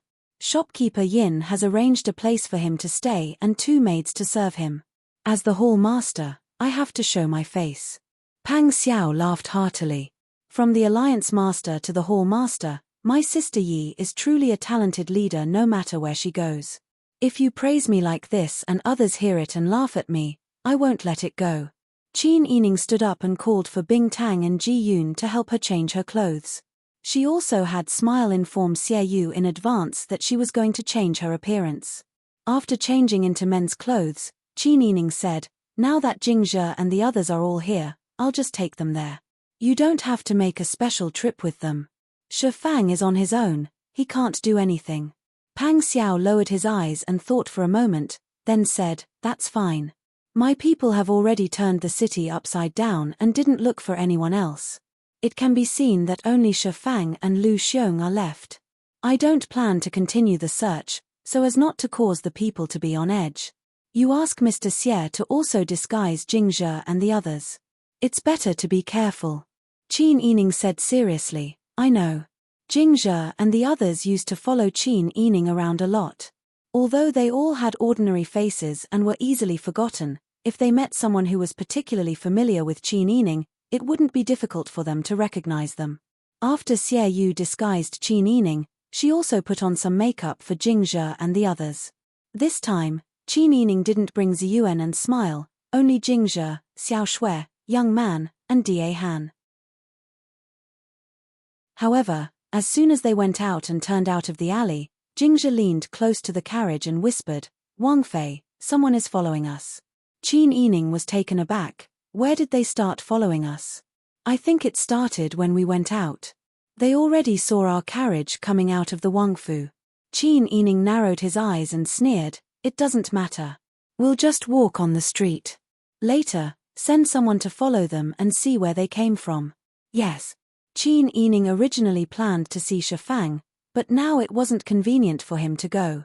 He could only walk on the quiet and wet streets in the city. Occasionally, he would pass by the rice shops and look at the sad faces of the people lining up to sell food from a distance. He felt a little depressed. At this time, Big Han had already left the team without anyone noticing. Instead, it was following the people who were following Qin Yining. Because Qin Yining had disguised himself and was seen coming out of the Wangfu, Qin Yining didn't show up along the way. After walking around outside for a while, they went back soon. Da Han only returned to the Wangfu after an hour. "Wang Fei, that person has some martial arts skills, but I didn't let him find out. I followed him all the way and saw him enter the Lu residence. I originally thought that he was one of Lu Boy's people, but after I followed him in to investigate, I found that he went directly to see Madame Zhong Ibo. As for what they talked about, I couldn't get close and didn't hear it clearly. However, I can see that this person is loyal to Madame Zhong Ibo." "Oh." Qin Yining raised his eyebrows. Bian Ruohan didn't want to live a good life and came out to find trouble? Why did he send someone to follow her for no reason? Did she not learn her lesson? Did he want to catch evidence of her adultery with someone else? If the other party was one of Bian Ruohan's people, Qin Yining would be relieved and wouldn't be so worried about exposing what she did in private. Bian Ruohan's mind was full of love affairs. She didn't have the brains for political affairs and didn't have the ability to see the big picture. Jingzhe said, "Madame Zhong Ibo arranged for people to follow you. She must be sure of her previous guess and is thinking of ways to catch evidence." Seeing that Jingzhe's guess was the same as hers, Qin Yining was sure that her guess was right. It seems that sparing his life has caused trouble. Qin Yining shook his head. When she thought of Bian Ruohan, not only did she feel depressed, but she also felt a headache. "Wang Fei, why don't I go?" Jingzhe put his hand across his neck and made a gesture. Qin Yining shook her head. "That's the last method I used when I had no other choice. I have to think of a way to let her reap the consequences of her own actions." Jingzhe, Young Man, Xiao Shui, and Da Han were all familiar with Qin Yining's strategy. At this time, they all nodded in agreement. "Wang Fei, please instruct us." Qin Yining lowered her long eyelashes and twirled her slender fingers.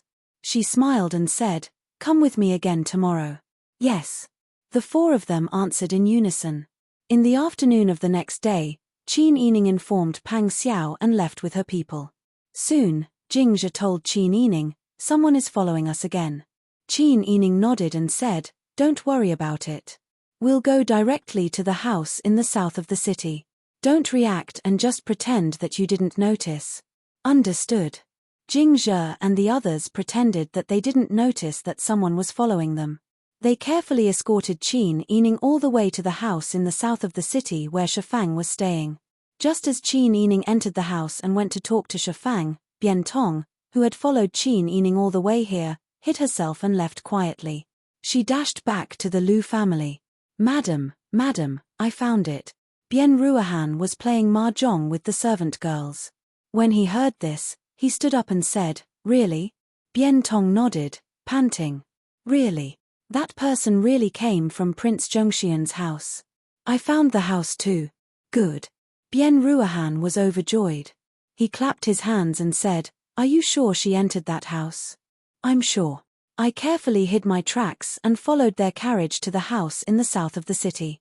After Prince Zhongxian's consort entered the house, he left a few servants outside to guard the door. Those people looked very cautious, as if they were afraid that someone would discover that the consort was there. Of course she was afraid. Bian Ruohan circled around a few times before walking out. Come, let's go see the Duke. Bian Ruohan called for his men, put on raincoats, and quickly ran to the study in the outer courtyard. Lu Wenru had just come out of Lu Heng's study when she saw Bian Ruohan rushing over. Madam. Where's the Duke? The Duke is in the study. Madam, you, get out of the way. Bian Ruohan pushed Lu Wenru aside and pushed open the door to the study without notifying anyone.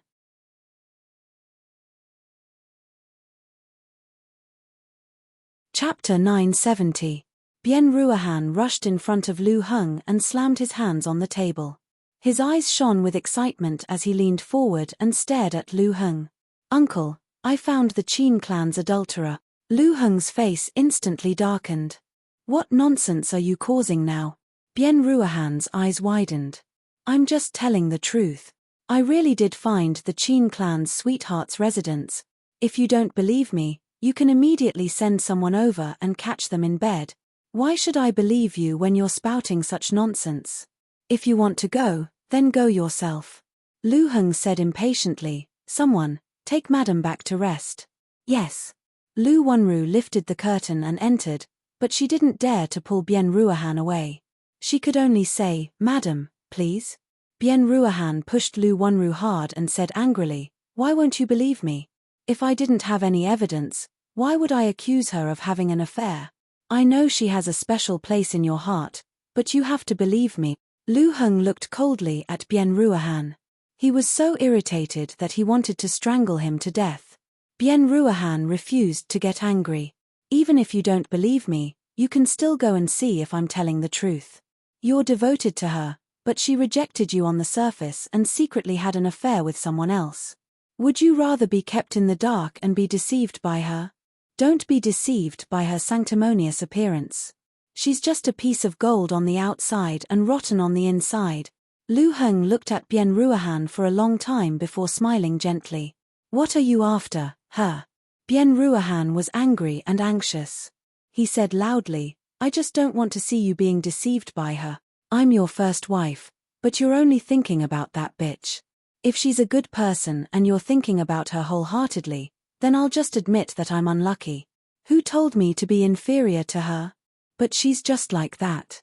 She acts one way in front of you and another way behind your back. She's just playing with you. Lu Heng fell into deep thought. Although Bian Ruohan wasn't very smart, she was narrow-minded and liked to stir up trouble. However, she was able to insist on such a big matter. Previously, he didn't believe the rumors she made up, but now, she had found the place where the adulterer lived. If she were to lie about this matter, wouldn't she be exposed as soon as he arranged for someone to go? So what Madame Bian said might be true? Lu Heng hesitated. When Bian Ruohan saw Lu Heng's hesitation, he knew that he was halfway to success. He hurriedly said, Don't you want to see how you are inferior to that adulterer? This sentence was like a knife stabbing into Lu Heng's heart. He could not compare to Pang Xiao, that country bumpkin. If Qin Yining really had a lover outside but was not willing to accept him, then wouldn't he be worse than a bodyguard? Thinking of this, Lu Heng stood up and smiled. Since that's the case, then lead the way. Bian Ruohan's eyes lit up and he excitedly nodded. Okay. Percent in a courtyard in the southern part of the city, Qin Yining was talking to Shifang. If you're not willing to believe me, then there's nothing I can do. I came here today to give you a piece of news. Lu Xiong has indeed betrayed us and wholeheartedly sided with Zhong Ibo. Not only did he hide the whereabouts of the treasure and whet Zhong Ibo's appetite to give him benefits, he also revealed you in order to consolidate his position in front of Zhong Ibo. I think Zhong Ibo will soon order someone to take your life to prevent you from revealing the secret of the treasure. Shifang's forehead was covered in sweat. He was very unwilling to believe Qin Yining's words, but he had been worried about this matter for the past few days. If he was in Count Zhongyi's shoes, he would also do everything in his power to tie himself to the other party's side, making himself an important person. Following such an influential person, his future path would be even more spacious. These people had done all kinds of things in private. When it was necessary to achieve their goals, it was not a big deal to kill a few people. It was not nice to say that they would betray their brothers. However, the true glory and wealth were right in front of them. They could obtain it as long as they stretched out their hands. Who would give up such a good opportunity? Shifang pursed his lips and paced back and forth with his hands behind his back. Qin Yining's mouth was dry from talking, but the other party was still hesitating. She could not help but feel anxious. She was worried that Lu Heng would come, but she was also worried that if Lu Heng did not come, her plan would fail. It would be good if Lu Heng really listened to Bian Ruohan and came here. However, if Lu Heng came too early and trapped her here, that would not be good. Therefore, she had to quickly take Shifang and leave this place. It's okay if you don't believe me. You can leave with me first. I received news that Zhong Ibo will bring people to capture you very soon. Let's go hide first. If Zhong Ibo doesn't come, then it's my fault for being narrow-minded. If he really does come, then you won't have to suffer if they capture you. Even if you listen to me and it's a false alarm, it's still better than being captured, right? Shifang finally nodded when he heard this. Hall Master Qiu is right. It's just a matter of taking a few steps. There's no need to take this risk. Exactly. Qin Yining could finally relax. He hurriedly said, then let's leave quickly. I need to set up this place properly so that we won't be caught. Okay.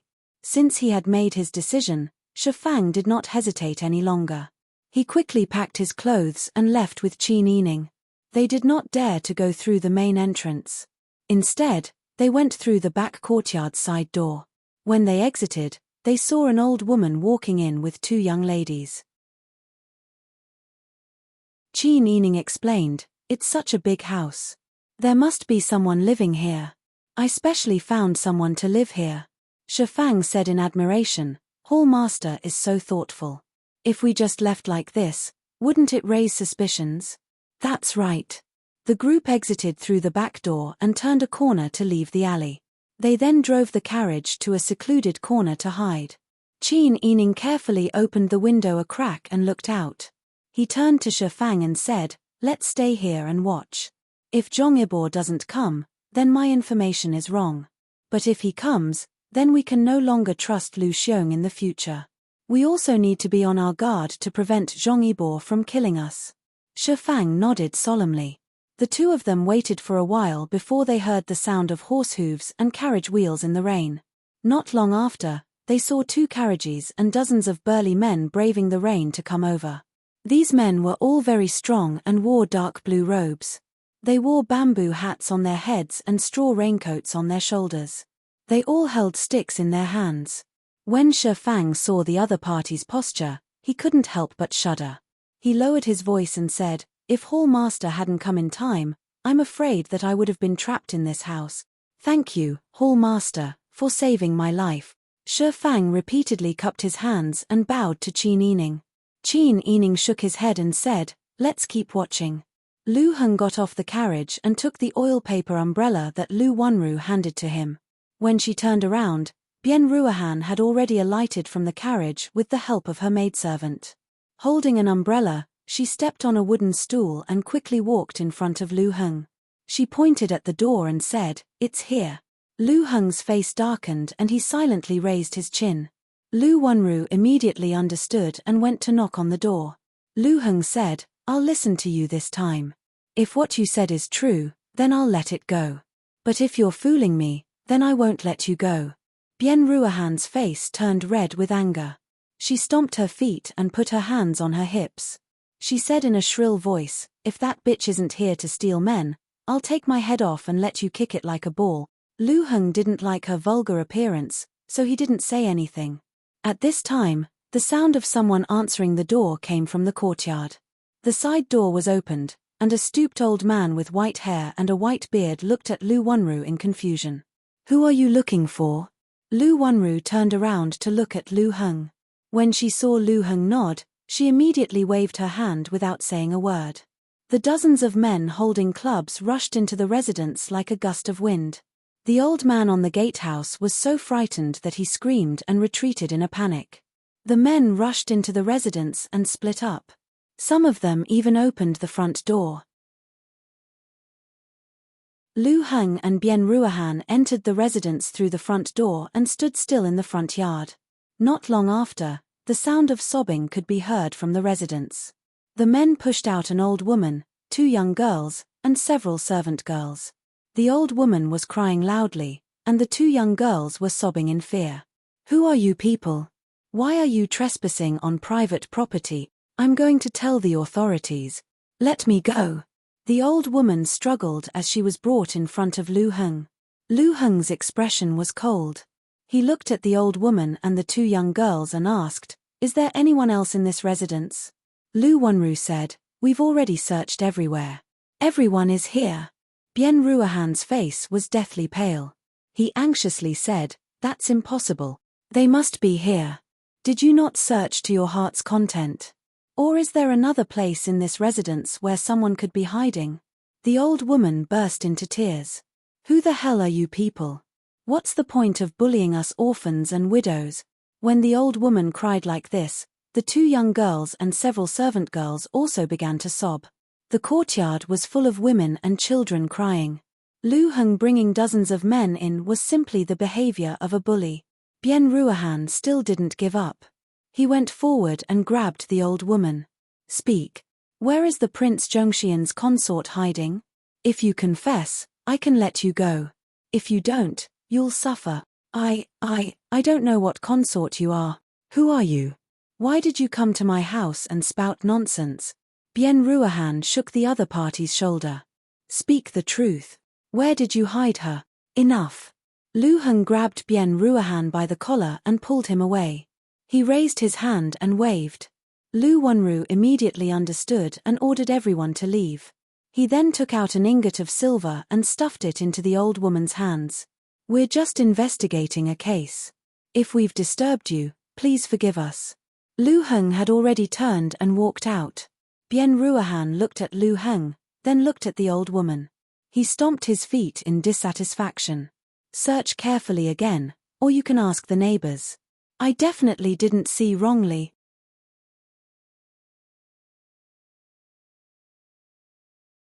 Chapter 971. Bien Ruahan caught up to Lu Heng and tugged at his sleeve. She insisted, "There must be a secret door or a cellar in this residence. My men saw her enter this door with their own eyes. There's no mistake about it.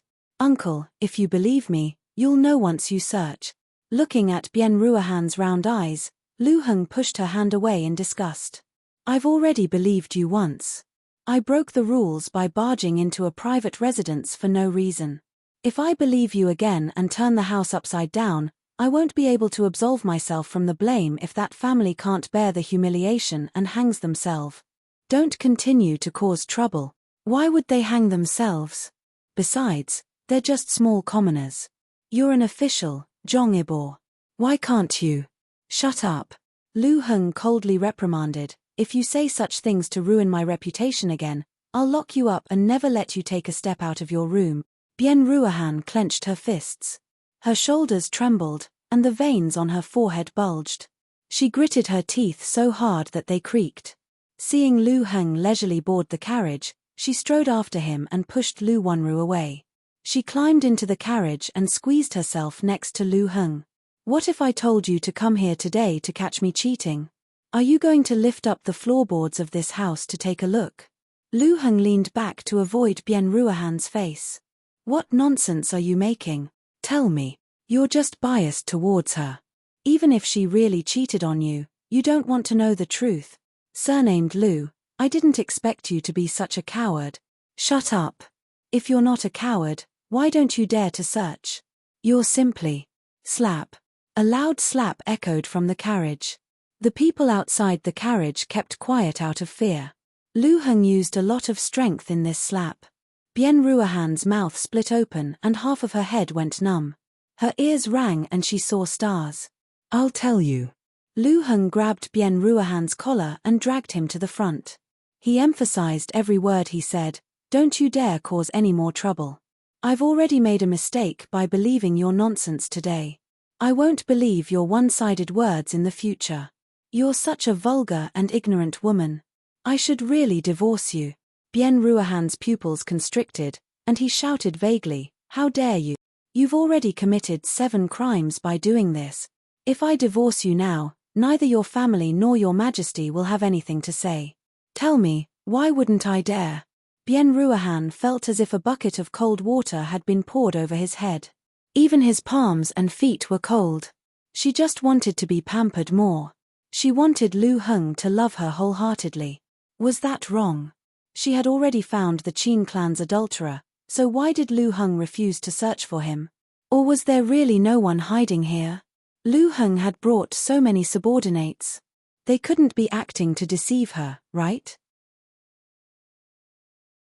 So, did she get the wrong information? Did Bien Tong lie to her? Bien Ruohan finally calmed down and began to suspect Bien Tong. Bien Tong was already drenched in cold sweat. He tried his best to hide in the crowd, afraid that the Earl and Bien Ruohan would notice him. Bien Ruohan sat in a daze and finally calmed down. He sat up straight and said indifferently, this matter ends here. If you mention it again in the future, I'll divorce you immediately. Before we got married, I heard that you were gentle and demure. You're the best at needlework. In the future, you'll stay in the residence and embroider. Don't go out if there's nothing important. Bien Ruohan pursed her lips.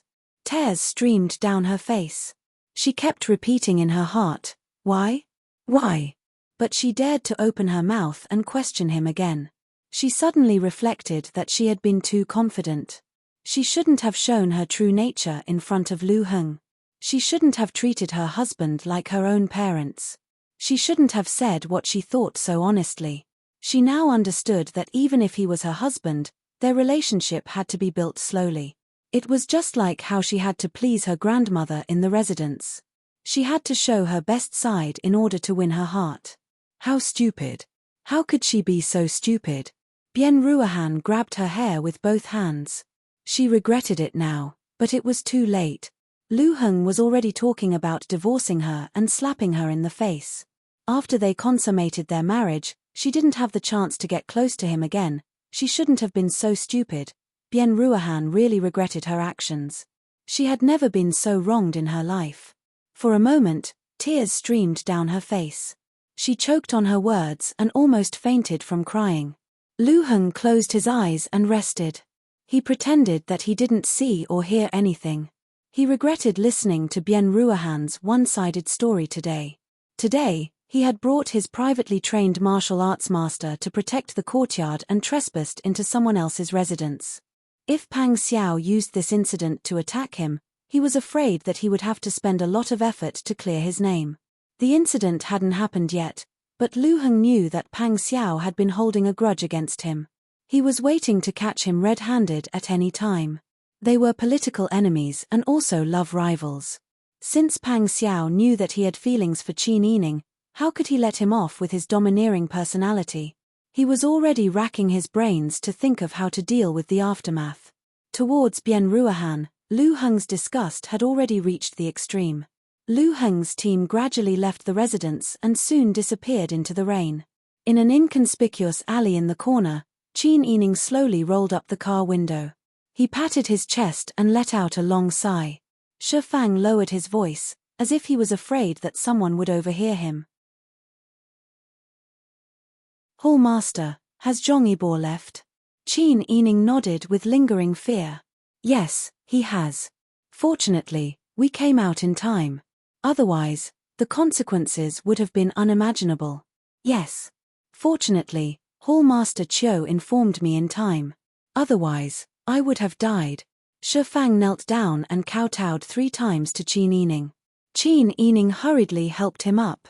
Don't be so polite. We are all brothers. Shi Fang sat up straight and cursed through gritted teeth. That son of a bitch Lu Xiong. I didn't expect him to be such a person. He disregarded his brothers for glory and wealth and almost got me killed. If I don't get my revenge, I won't be able to let it go for the rest of my life. Qin Yining shook his head and sighed. Now that we've fallen to this state, it's really tragic. However, it won't be easy to get revenge. Lu Xiong knows where the treasure is and is already Zhong Yibo's favorite. We have to be careful. Zhong Yibo will definitely keep a close eye on Lu Xiong, afraid that he will leak the secret. Even if we want to get revenge, we can't get close to him. Shi Fang gritted his teeth. That's the truth. At the end of the day, it's all Rong's fault that I've fallen to this state. If it weren't for him being so meddlesome, how could we have died? Only Lu Xiong and I are left. Do you think that Rong has nothing better to do? He has a high position and a good salary, so he can enjoy himself. Why does he have to hold on to us and not let us go? And that Qin bitch, she's not a good person either. If she hadn't betrayed the Qingtian alliance and sided with the imperial court, how could we have smuggled the treasure? If it weren't for the treasure, that bitch wouldn't hate us so much and wouldn't have asked her man to avenge her. At the end of the day, that wretched couple is in cahoots with each other. They're both lackeys of the imperial court. If I let them off, I won't be able to live in peace for the rest of my life.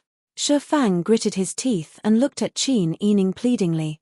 Hallmaster Chiu, can you think of a way to arrange for me to enter the prince's residence? Qin Yining narrowed his eyes and concealed the coldness in them. Enter the prince's residence? It's not impossible. The prince's residence must have some sort of purchasing matter. What do you plan to do? Upon hearing that there was a way to enter the prince's residence, Shi Fang's eyes lit up and revealed an ominous glint. He clenched his fists tightly. I want to sneak in and kill that wretched couple. Once I kill them, I'll escape to a faraway place. Since I've already killed the 2 of them in the prince's residence, there won't be anyone to catch me in the first place. I'll be able to escape to a faraway place. Hallmaster Chiu, please help me. In the Jianghu, we have to fight for our dignity. Back then, we were chased all over the place by them. How many of our brothers died tragically? How many of our brothers died with their eyes wide open? Even I had to hide in the cellar like a mouse for so long. I really can't take this lying down. Qin Yining pursed his lips slightly, then smiled and nodded. That's true. If I were you, I wouldn't be able to take this lying down either. That's right, that's right. Seeing that Qin Yining was tempted, Shi Fang hurriedly pressed on. There might be a lot of rare treasures in the prince's residence. I can bring 1 or 2 out on the way and we can split them later. Hallmaster Chiu has taken care of me for so long. I also want to repay you a little. Brother Shi is truly a loyal and righteous man. You're too kind. All right, since Brother Shi wants to take the risk, I'll fulfill your wish. Qin Yining's words had a double meaning. He smiled and said, let's go and settle down first. I'll come and pick you up when I'm done. Thank you, Hallmaster Chiu. Shi Fang cupped his hands and thanked him. Qin Yining ordered the carriage to head directly to the outskirts of the city. He smiled and said, I have a residence in the outskirts of the city. There are all kinds of servants there. You can live there immediately. Moreover, it's hidden so no one will discover you. Yes, Hallmaster Chiu is so thoughtful. Shi Fang smiled and nodded. The carriage headed straight to the outskirts of the city in the rain. The further they went, the more sparse the population became. In the distance, they could vaguely see a village behind a forest. Qin Yining pointed at the village and smiled. That's the place. Shi Fang nodded, his eyes filled with anticipation. Qin Yining opened the window and ordered Jingzhe to go to the farmstead in front of the house. Jingzhe had already heard the conversation in the carriage from outside and was trying to guess Qin Yining's plan. When he heard Qin Yining's order, He immediately responded cautiously and looked at Qin Yining questioningly. Qin Yining raised the corner of his lips and sneered. The murderous intent in his eyes was not concealed at all. Jingzhe's heart skipped a beat. He vaguely understood Qin Yining's plan. The carriage had already passed through the forest and turned from the official road to a small road. Many days of rain had made the ground very muddy. The wheels of the carriage sank into the muddy water. Qin Yining and Shi Fang swayed in the carriage.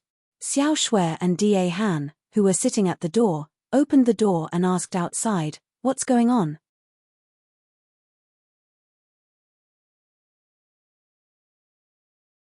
Chapter 972. Qin Yining sighed helplessly and looked at Shi Fang. "Brother Shi, the road is muddy and sticky, the carriage can't get out of it. Let's get off." Shi Fang had no objections and nodded. "All right, we're not far from the manor, we can walk." Xiao Shui and Da Han, who were sitting at the door, went out to hold up an umbrella. Qin Yining jumped off the carriage and his feet sank into the mud. He took the umbrella and walked to the side of the road with difficulty. Shi Fang didn't care if there was mud on the ground. He jumped off the carriage and reached out to take the umbrella from Xiao Shui's hands. Who knew that the moment he reached out, the other party would grab his wrist. "Hey, what are you doing?" Xiao Shui sneered and twisted hard. With a soft crack, Shi Fang's arm was broken. He was in so much pain that he wanted to scream, but Da Han quickly covered his mouth. Xiao Shui and Da Han carried Shi Fang into the forest like a piglet. Shi Fang had already realized that the situation was not right and struggled wildly. However, in the hands of Xiao Shui and Da Han, his strength was not worth mentioning. Looking at their backs, Qin Yining turned around and closed his eyes.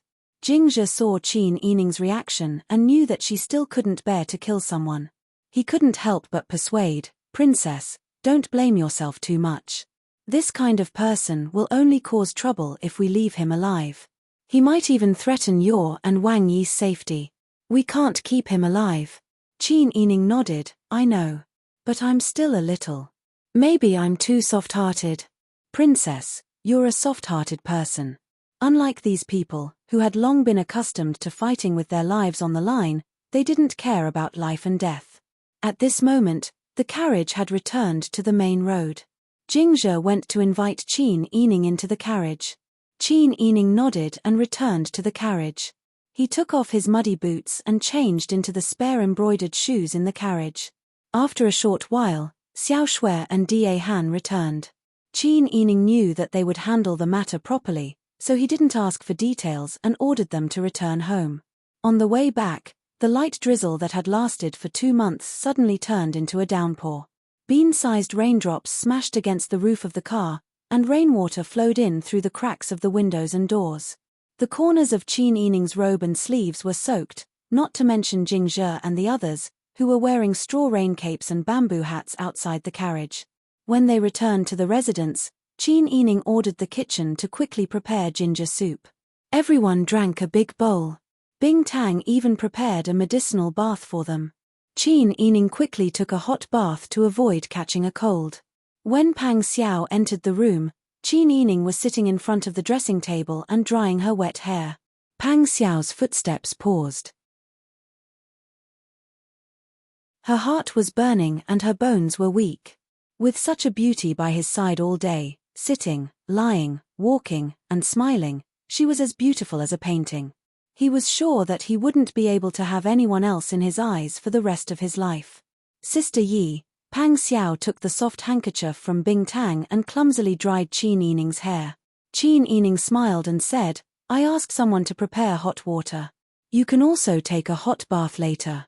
I left a bowl of ginger soup for you. Quickly eat it. The rain suddenly became heavy, and I don't know when it will stop." As she spoke, she turned around and took the handkerchief from his hand to dry her hair. Ji Yun brought the ginger soup.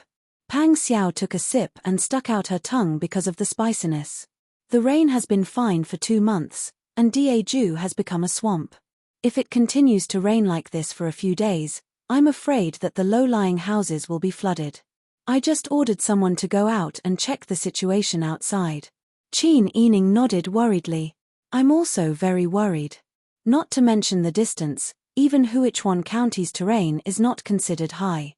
A lot of water should have accumulated at the construction site of the Imperial Mausoleum. Yes, it has almost accumulated into a small lake. Every day, there are people dredging water out, but the dredging speed is not as fast as the accumulation of water. They have no choice but to find another way to draw water. I think that if they want to start construction on the Imperial Mausoleum, they will have to wait until the heavens allow it. Qin Yining sighed helplessly. The construction of Your Majesty's mausoleum is too rough. I don't know if the Imperial astronomer has calculated it yet. Pang Xiao drank the rest of the ginger soup in one gulp, placed the empty bowl on the table, and poured a cup of water to rinse her mouth. When she heard Qin Yining's words, she almost spat out the water. I'm afraid that the Imperial astronomer doesn't dare to calculate it properly, right? Your Majesty is very superstitious about these things. If he calculates something bad, won't he be angry? Qin Yining thought about it and agreed. The things that Tian Jizhi calculated in the past had made Li Chitian afraid of Pang Xiao until today.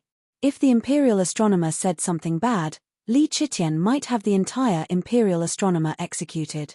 After all, Li Chitian was at the right age to build the Imperial Mausoleum.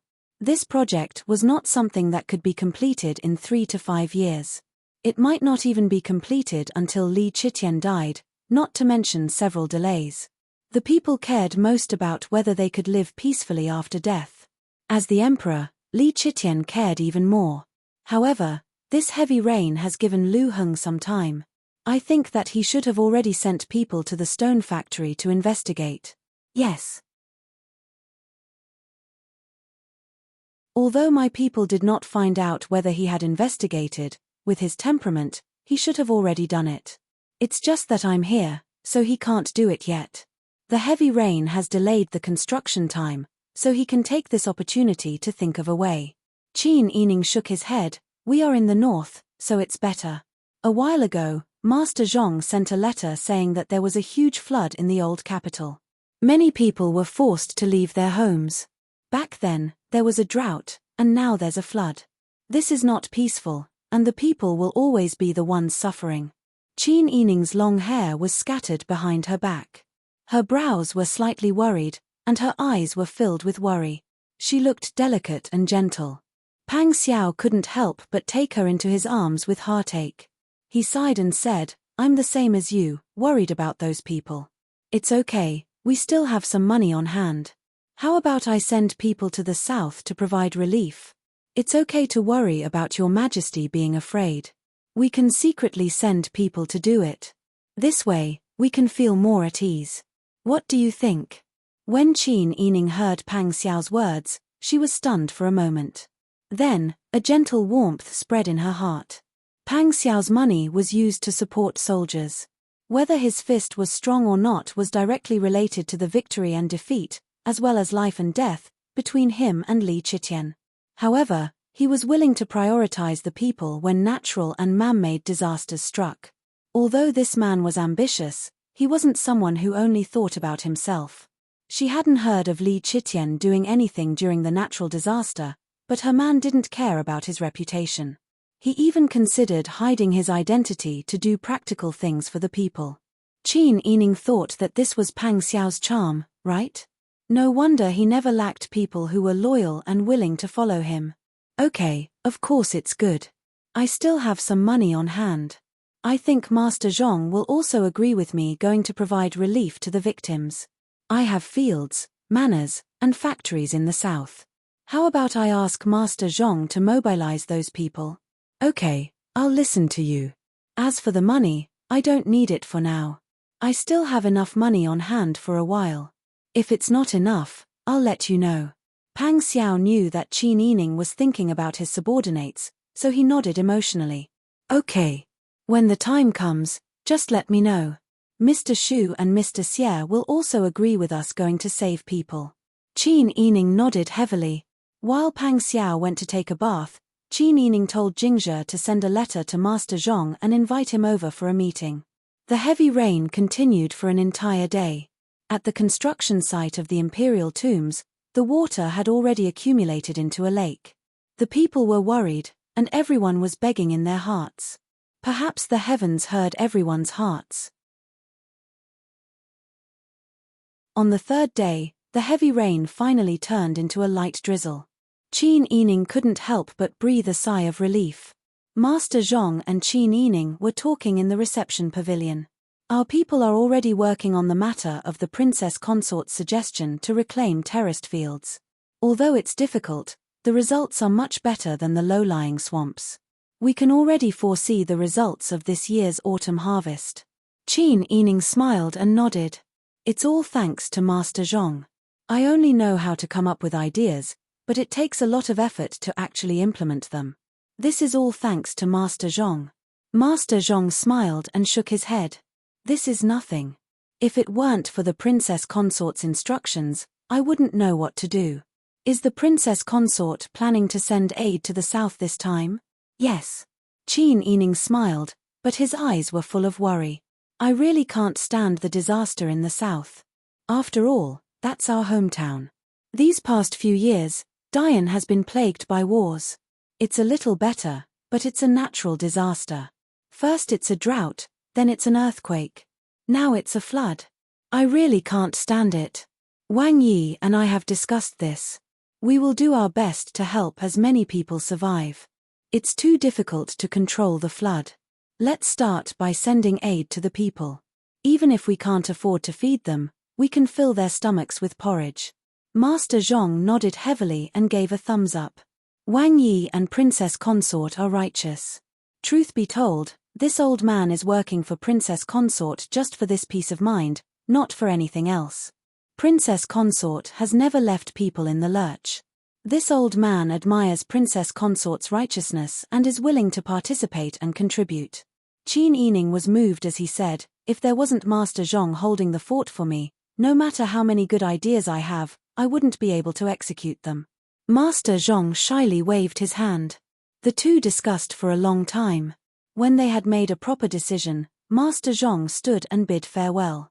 Since that's the case, I will set out tomorrow and take our people to the south. I will contact Princess Consort again if there is any news.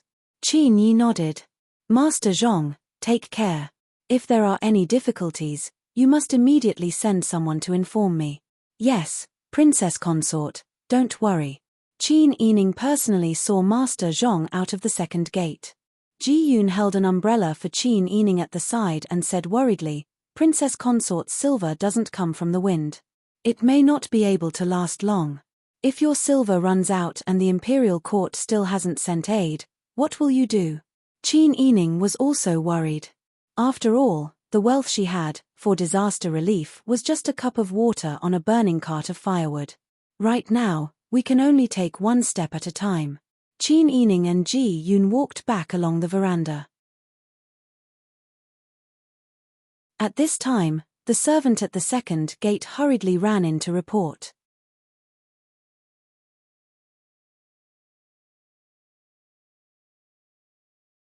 Chapter 973. Qin Yining stood in place in confusion and gently asked the servant guarding the Chuehua gate, Did you hear who came? Wang Fei, I didn't hear. The person sent by Wang Yi only said that it was an extremely important noble. Qin Yining nodded thoughtfully, I know. Thank you. The servant was flattered and respectfully bowed before retreating. Ji Yun said worriedly, from his tone, that noble seems to be from the palace. Wang Yi's attitude is so solemn. I'm afraid that the other party's background is not simple. Qin Yining also felt this and worriedly returned to her room with Ji Yun. She changed into a royal blue cloak with a cinched waist. Her hair was combed into a simple high bun and fixed with a white jade flower hairpin. Looking in the mirror, Qin Yining remembered Pang Xiao's solemn attitude. She was afraid that she would be negligent, so she took a white jade butterfly collar and put it on. She also chose a cloud brocade with a cloud pattern for her cloak. This was both solemn and not inconsistent with the status of mourning. Qin Yining went out with Ji Yun and Bing Tang as usual. Jingzhe, Xiao Shui, Young Man, Da Han, Tang Xiu and the four Jinghu Wei followed. They braved the rain and headed towards the Yamen. On the way, Qin Yining made many guesses in her mind. A noble from the capital and she, a woman, had to go personally. Either the other party brought his wife, or the other party was a woman. She thought of many possibilities. She didn't expect that when she arrived at the Yaman's main hall and saw the person who came, she was really shocked. This subject greets the Empress and concubine Zhuang. Qin Yining respectfully knelt on the ground and bowed. The Empress quickly stood up and smiled as she reached out to support her. Wang Fei doesn't need to be so courteous. We haven't seen each other for a long time. Wang Fei seems to have lost a lot of weight. Qin Yining was flattered and respectfully bowed her head. Thank you for the Empress's concern. The Empress's complexion doesn't look good either. Was the journey too tiring? Yes. The Empress held Qin Yining's hand and walked towards the main seat. Pang Xiao and Lu Heng stood below with their heads bowed. Bian Ruohan stood next to Zhuang Pin on the other side. Qin Yining naturally couldn't sit with the Empress, so he stood respectfully by her side. The Empress said, "It has been raining heavily for a while. Our entire country has suffered from different degrees of disasters. The construction of the Imperial Mausoleum has also been delayed. Your Majesty is very worried and specially ordered me and concubine Zhuang to come here to pray for blessings and for the rain to stop so that the construction of the Imperial Mausoleum can proceed smoothly. Your Majesty's verbal order is that as long as the rain doesn't stop, Ben Gong and concubine Zhuang will keep watch here." When Qin Yining heard this, his heart skipped a beat. However, on the surface, he sighed emotionally. Nyang Nyang's heart is attached to your Majesty. She didn't care about the exhaustion of her phoenix body, but she still worked tirelessly to build your Majesty's mausoleum. The Empress' heart was very warm. She held Qin Yining's hand and patted it. "We are the same. Aren't you the same? We women, don't we all work for the sake of the entire family?" "That's right. His Majesty rules over all the people, and the world is His Majesty's home. What Her Majesty the Empress is worried about, how can it be as easy as this subject's worry about a small family?" The Empress faintly sighed and silently nodded. Bian Ruohan lowered his head. His silver teeth were almost crushed from gritting them. What a shameless flatterer. He had such a glib tongue. When he saw the Empress, he acted like a lapdog. He didn't find it embarrassing at all. Seeing that Bian Ruohan seemed to be uneasy, concubine Zhuang next to her smiled and looked at the Empress in the seat of honor. However, the hand hidden behind her back lightly pinched Bian Ruohan. Bian Ruohan came back to his senses and quickly lowered his head even more. Pang Xiao had a slight smile on his face. His heart was filled with pride. However, out of the corner of his eyes, he saw that fellow Lu Heng also had an expression of pride. He was openly looking at Qin Yining's back. Pang Xiao's good mood completely disappeared. This person now had his own status and was looking down on him more and more. He clearly expressed his feelings towards Qin Yining and didn't know how to avoid arousing suspicion. How hateful. Qin Yining and the Empress had established some friendship in the palace. However, due to the men's statuses, they stood on different sides. The two knew that once the men shed all pretense of cordiality, they could no longer be friends. Therefore, the two were very restrained in their friendship. Even though they restrained themselves, it didn't stop them from chatting happily. Concubine Zhuang and Bian Ruohan stood to the side and couldn't get a word in. Qin Yining smiled and said, "Since Nyang Nyang has arrived, why don't you move to the Wang Fu for a short stay? Chun Fu will order people to vacate the upper courtyard for you. Is that all right?" The Empress smiled as she looked at Lu Heng and Bian Ruohan. She shook her head slightly and said, "Ben Gong appreciates Wang Fei's good intentions. However, Zhong Yibor has already prepared a separate residence." Lu Heng timely said, "Yes, Prince Zhengshuan Fei is wholeheartedly concerned about Nyang Nyang. Rest assured, Prince Zhengshuan Fei, the separate residence has already been prepared. The people inside have been chosen to be the most trustworthy. The safety of Nyang Nyang and concubine Zhuang is guaranteed." As Lu Heng spoke, he gently looked at Qin Yining. There seemed to be stars twinkling in his eyes. Qin Yining met his gaze and lowered his long eyelashes. He smiled and said, "Zhong Yibor's actions are reliable. Since that's the case, I have no objections." Pang Xiao smiled and said, Chen as well. Presumably, concubine Zhuang Nyang has a lot to say to Madame Zhong Yibor and her sister. Hearing this, the Empress nodded. Her gentle gaze looked in Bian Ruohan's direction. Bian Ruohan was suddenly called out. He suddenly raised his head. The swollen half of his face fell into everyone's eyes. The Empress frowned slightly. Madame Zhong Yibor, your face. Lu Heng had an appropriate smile on his face, but his teeth were tightly clenched. He secretly cursed Pang Xiao for being despicable. Originally, the Empress didn't notice Bian Ruohan's abnormality. It was fine if he just fooled her. However, he deliberately brought it up. He definitely wanted him to make a fool of himself in front of the Empress.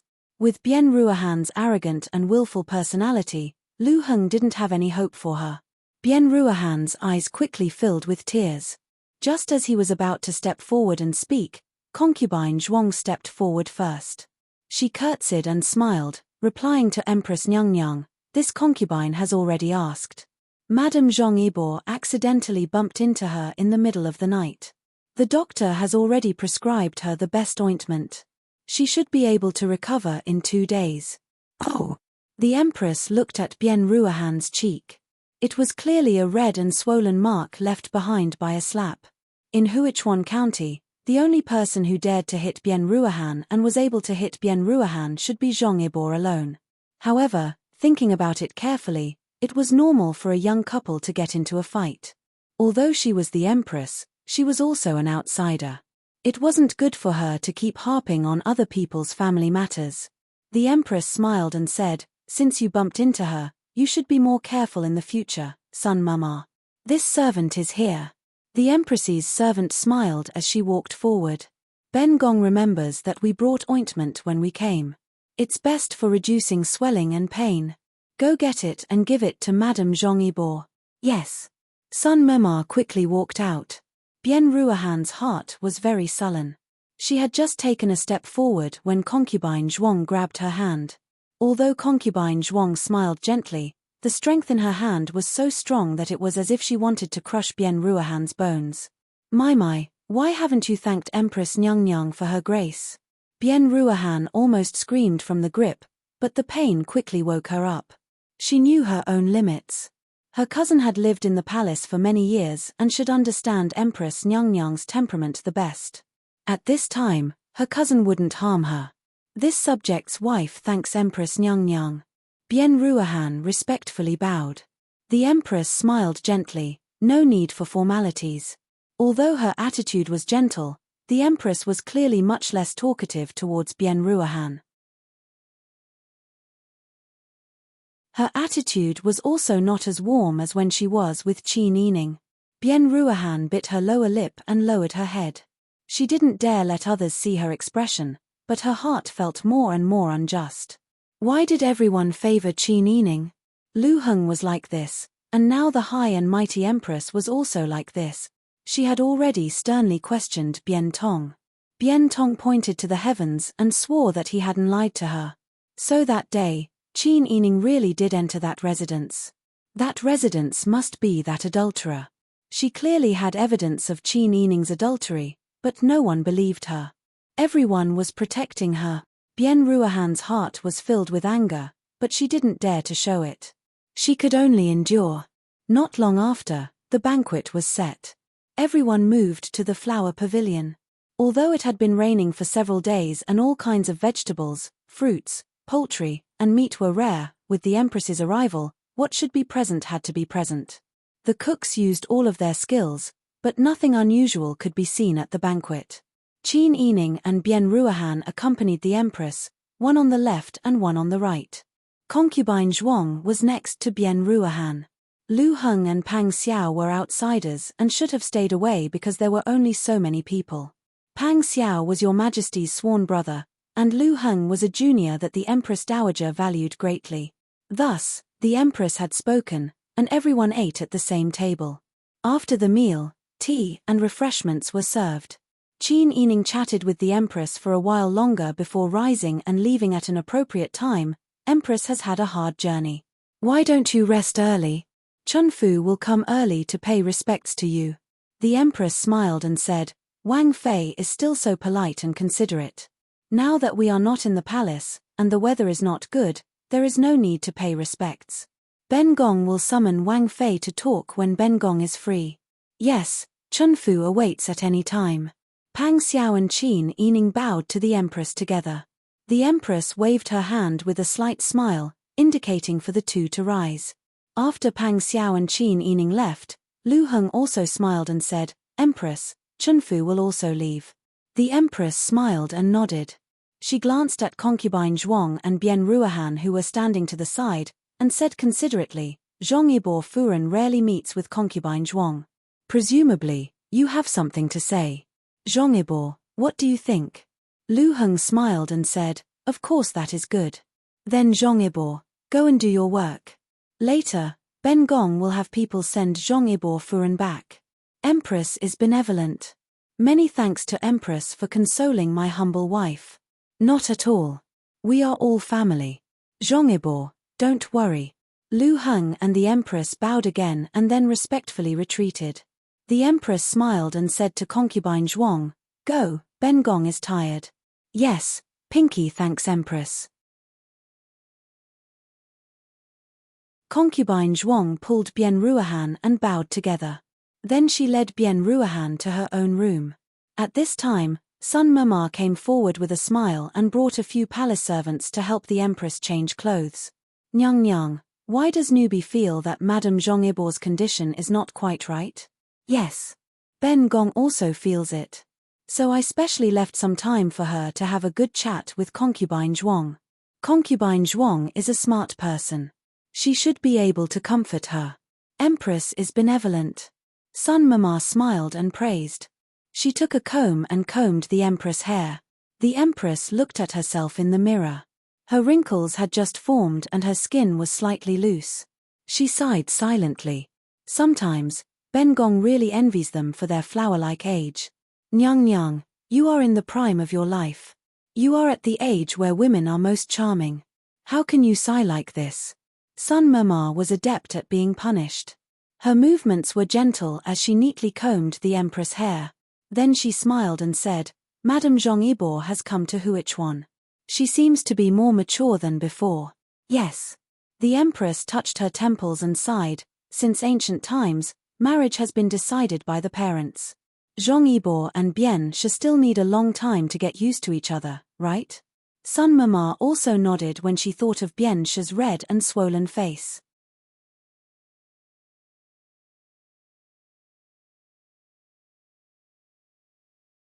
Chapter 974. Bian Ruohan used a handkerchief to wipe her tears and moved closer to concubine Zhuang. She opened her mouth wide to show concubine Zhuang that one of her molars had moved. Concubine Zhuang's elegant brows furrowed slightly. Her slender and white fingers pinched the handkerchief to cover her mouth and nose. She took a glance and exclaimed in shock, "He was the one who set up this array?" Lu Heng appeared to be noble and refined. He didn't seem like someone who would lay his hands on a woman. Bian Ruohan saw that concubine Zhuang was half believing and half doubting her words. Tears streamed down her face. "Tongjie, could it be that you also don't believe Mai? This was for Bo Yi. Otherwise, other than him, who would dare to hit me? How much strength do you think he used on his newlywed wife to make my teeth move? The Qin clan isn't a good thing. Not only did they seduce Bo Yi, but they also purposely acted like they wanted to reject him. I don't know how many times they've plotted against me behind my back. I'm an honest person. I can't fight against the Qin clan. I think the Qin clan wants Prince Zhongxian's favor, but they also want Bo Yi, their wholehearted lover. She's so seductive. She doesn't put me in her eyes at all, nor does she put our Bian family in her eyes." When concubine Zhuang heard Bian Ruohan's words, anger appeared on her jade-like oval face. That Qin clan really dares to act like this. Prince Zhongxian doesn't care about her wanton behavior. That's why I say she's fierce. Jie, with her here, Mei's days are simply too difficult. Bo Yi has been played around by her. I think Prince Zhongxian has also been fooled by her. This woman is a vixen. She's a disaster. Concubine Zhuang pursed her lips. She believed most of Bian Ruohan's words. This cousin of hers had been pampered since she was young, so she was used to doing things carelessly. Moreover, she was a little arrogant and willful. Once her temper flared up, her brain would not work. The Qin clan was now Prince Zhongxian's Wangfei, and Lu Heng's wife was Bian Ruohan. She really didn't need to keep harping on the man's past. There was also no need to frame the Qin clan. If things got out of hand, wouldn't he be the one losing face? If Qin Yining had really done those things, she would not let him off easily. If she kept hooking up with one man after another, it would hurt the dignity of the Bian family. There were many unmarried daughters in the Bian family. If Bian Ruohan, who had such a good marriage, was humiliated like this, how could the daughters of the Bian family establish themselves outside in the future? Seeing Zhuang Pin deep in thought, Bian Ruohan quickly said, "Tongjie, that residence was discovered by Bian Tong. I called him over to tell you. You will know that I am not lying." Zhuang Pin hesitated for a moment. Although it was not appropriate to see an outsider, Bian Tong was still a member of the Bian family. In addition, Bian Ruohan's matter was serious, so she nodded. Bian Tong arrived not long after.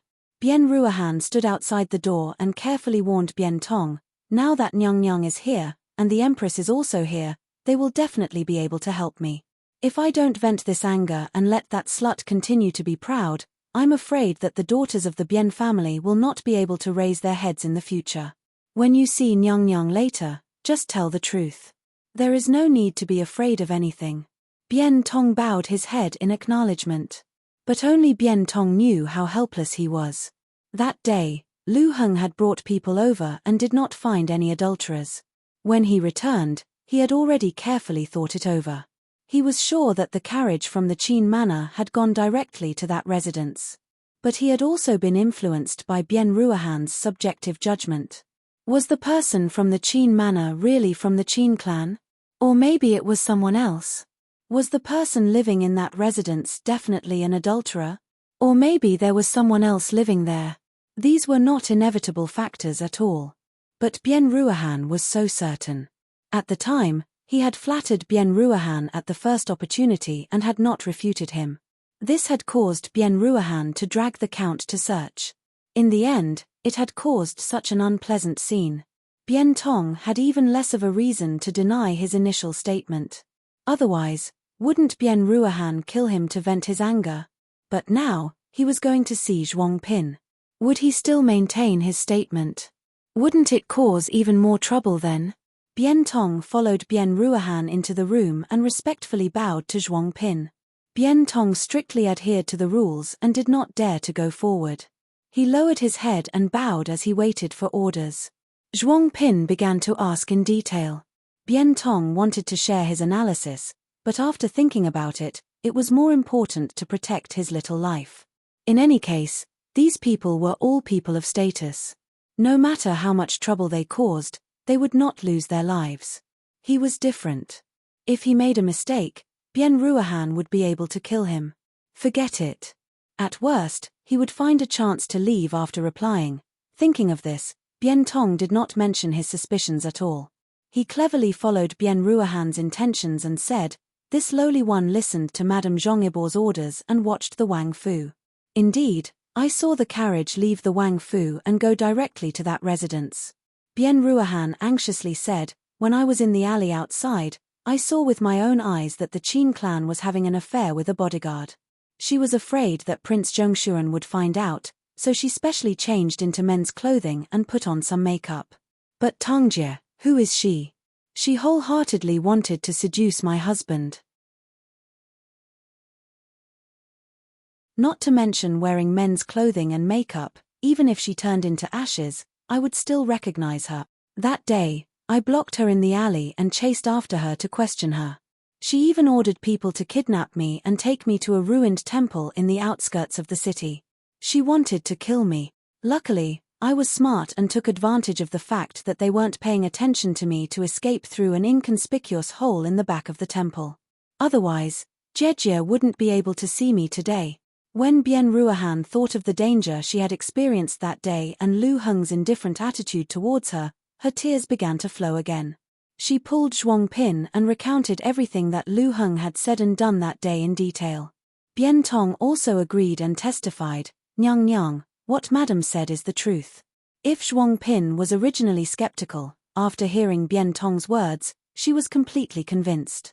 Bian Ruohan wiped away her tears and sobbed, "Count didn't believe me, so I had Bian Tong follow the Qin clan. In the end, he found that place. However, the Qin family was too cunning. Most likely, we had alerted the enemy. The Earl went and did not find anything. He stood on the street and said that I was causing trouble. He slapped me and said that he was going to divorce me." Jejie. Bian Ruohan grabbed Zhuang Pin's hand and knelt on the ground. She cried her heart out, causing Zhuang Pin's eyes to also turn red. All right, quickly get up. Ben Gong knows about this matter. Since we have encountered this kind of injustice, we must demand an explanation. Are the daughters of the Bian family born lower than others? Zhuang Pin helped Bian Ruohan get up and gently waved her hand at Bian Tong. Bian Tong immediately acted as if he had been pardoned and carefully left with his head lowered. Zhuang Pin's expression was also somewhat moved. She choked out, "I didn't think that you also had such a hard life. When I entered the palace, I acted cautiously in order to survive. I originally thought that between us sisters, at least you would be able to gain the favor of the head of the Lu Men family. In the future, you would be able to live happily as husband and wife. You wouldn't have to be as cautious as me in order to survive. I didn't think that your life would also be so difficult." Bian Ruohan heard Zhuang Pin's words and felt even more sorrowful. The two sisters thought of their own sad matters and couldn't help but cry for a while. After their emotions had calmed down, Zhuang Pin stood and said, Come with me to see the Empress. Tell her everything you just said and ask her to make a decision." Bian Ruohan paused. "Jejie, can't you resolve this matter?"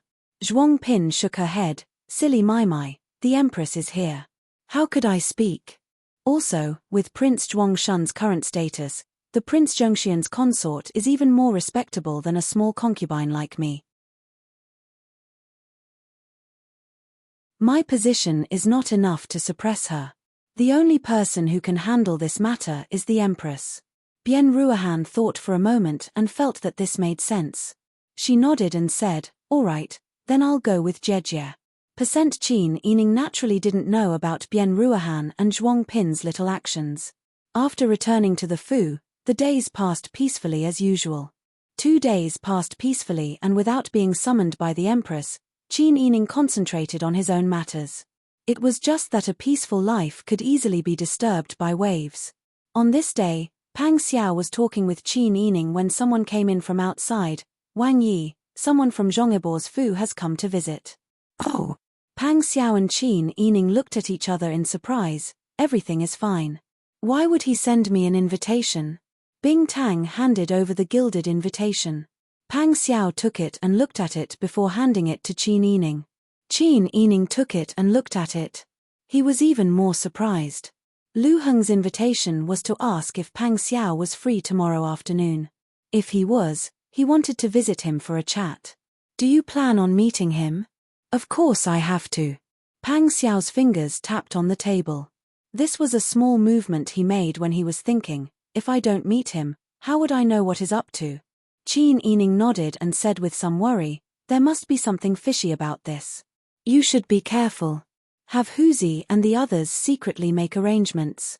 Pang Xiao saw that Qin Yining was so concerned about him and couldn't help but smile. "Don't worry. If he wants to touch me on my territory, then we'll see if he has the ability to do so. I feel that he must be up to something. Let's see what he's up to first." Qin Yining nodded worriedly. Pang Xiao ordered someone to send a reply to the invitation to the Count's residence. The next afternoon, Lu Heng really came to visit. Pang Xiao met with Lu Heng in the reception pavilion in the outer courtyard. Although the two of them stood on different sides in political affairs and were rivals in love, they were both polite and shrewd people. They wouldn't quarrel with each other the moment they met. The two of them exchanged pleasantries as if they were colleagues who had a good relationship. They sat down courteously. Huzi served tea and retreated to the door, closing it behind him. Pang Xiao smiled and said, "Zhongibo, what do you want to tell me?" Feel free to speak. Lu Heng played with the blue and white porcelain lid and didn't plan on drinking tea. Seeing that Pang Xiao was so straightforward, he didn't dawdle and said with a smile, "Your Majesty ordered the Empress to come here and pray for blessings and for the rain to stop. In my opinion, the day when the rain stops is not far away." Yes, Pang Xiao laughed inwardly but agreed on the surface, this king also thinks so.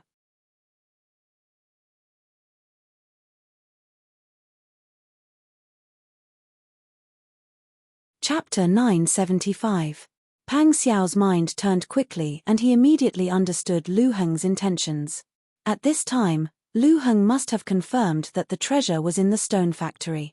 The arrival of the Empress and concubine Zhuang added a layer of pressure to Lu Heng. The number of people watching his movements increased, and they could even reach the sky. It became more and more impossible to secretly transport the things out.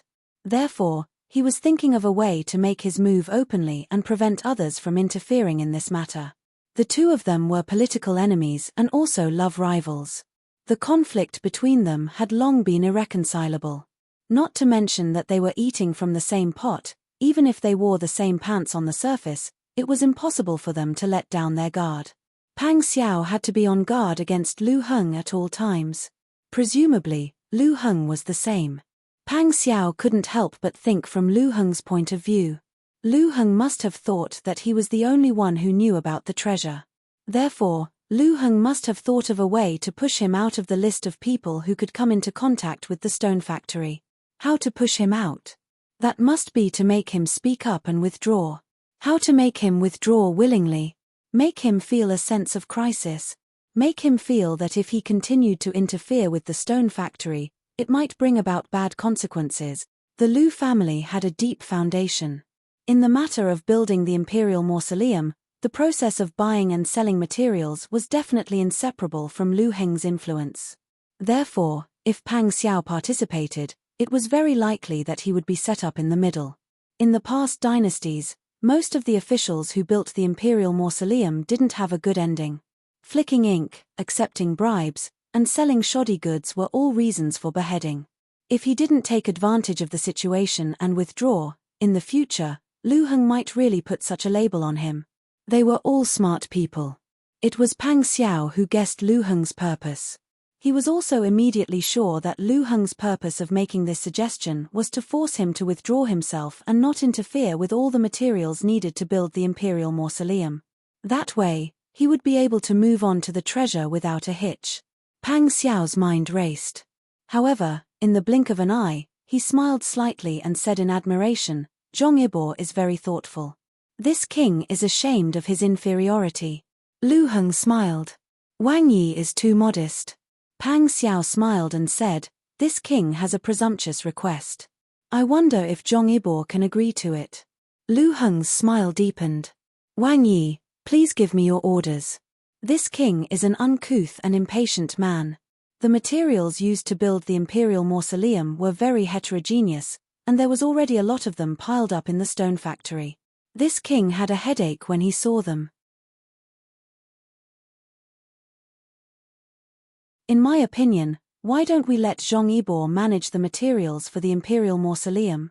This way, you can take care of them more thoroughly, and this king can also slack off.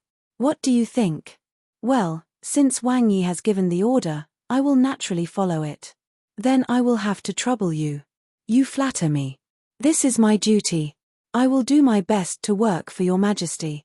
Lu Heng smiled and said, "Since Wang Yi does not object, I will report to your Majesty about the materials. After your Majesty approves, I will begin to carry it out." Neither of them had the authority to make decisions about the construction of the imperial mausoleum in private. Naturally, they had to give a reply before they could carry it out. Pang Xiao smiled and nodded. "Regarding the materials, I will listen to Zhong Yibor." Lu Heng was satisfied and chatted with Pang Xiao again. Both of them had their own thoughts, but they did not seem awkward when they chatted. Before Lu Heng came, he had already expected that Pang Xiao would agree. Pang Xiao said that he was an uncouth man and did not have the patience to deal with these matters. However, Lu Heng knew that if he was an uncouth man, he would not have lived to this day. Pang Xiao had a very sharp sense of smell, as if he was born to avoid danger.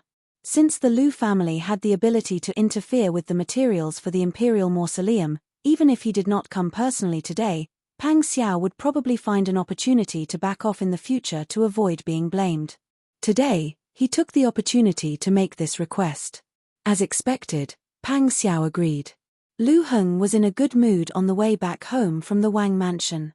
When he reported to Your Majesty, he could begin the investigation. At that time, it would be easy to move the treasure. After Lu Heng left, Pang Xiao immediately told Qin Yining about what had happened today. Qin Yining had been embroidering. When he heard this, he was no longer in the mood to work. He put down his embroidery and muttered, "He is forcing you to let go." Yes. Pang Xiao knew that Qin Yining was intelligent.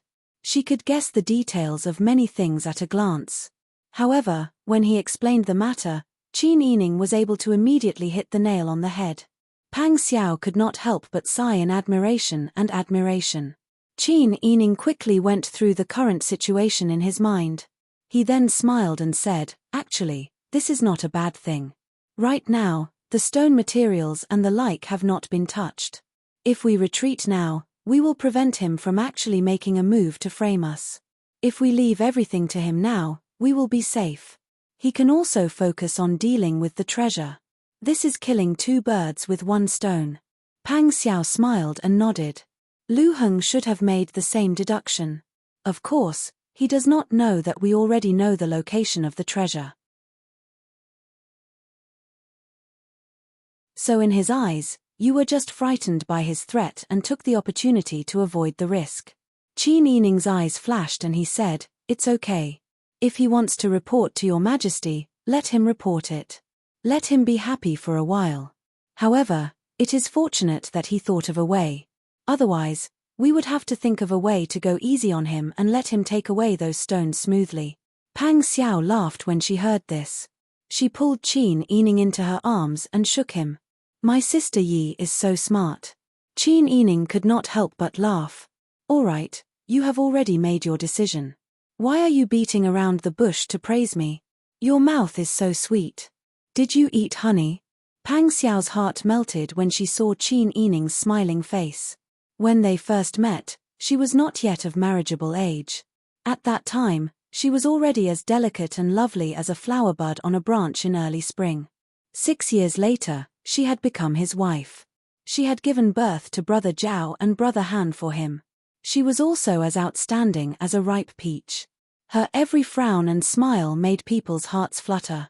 Every time this happened, Pang Xiao would feel a strong sense of crisis. She was still so young and beautiful, but he was almost 30. She was not an ordinary woman. Her intelligence and courage were rare in the world. Even if she was married, the people who liked her still could not forget her. That Lu Heng was one of them. Pang Xiao carefully touched her lips with his and used the tip of his tongue to trace the shape of her lips. He said vaguely, "Did I eat honey? Do you want to taste it?" The room was quiet. Only a few whispers and light gasps could be heard occasionally. At this time, Lu Heng had already returned to his residence. He wrote Li Qitian's memorial and ordered someone to send it to the capital as fast as possible. At the same time, a decree from the capital was being rolled up in a bamboo tube by an eunuch wearing an iron-grey round-necked sunflower gown.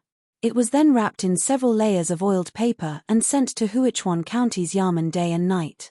When Pang Xiao and Qin Yining received the news, it was already the next day. "Wang Yi, we've already inquired clearly.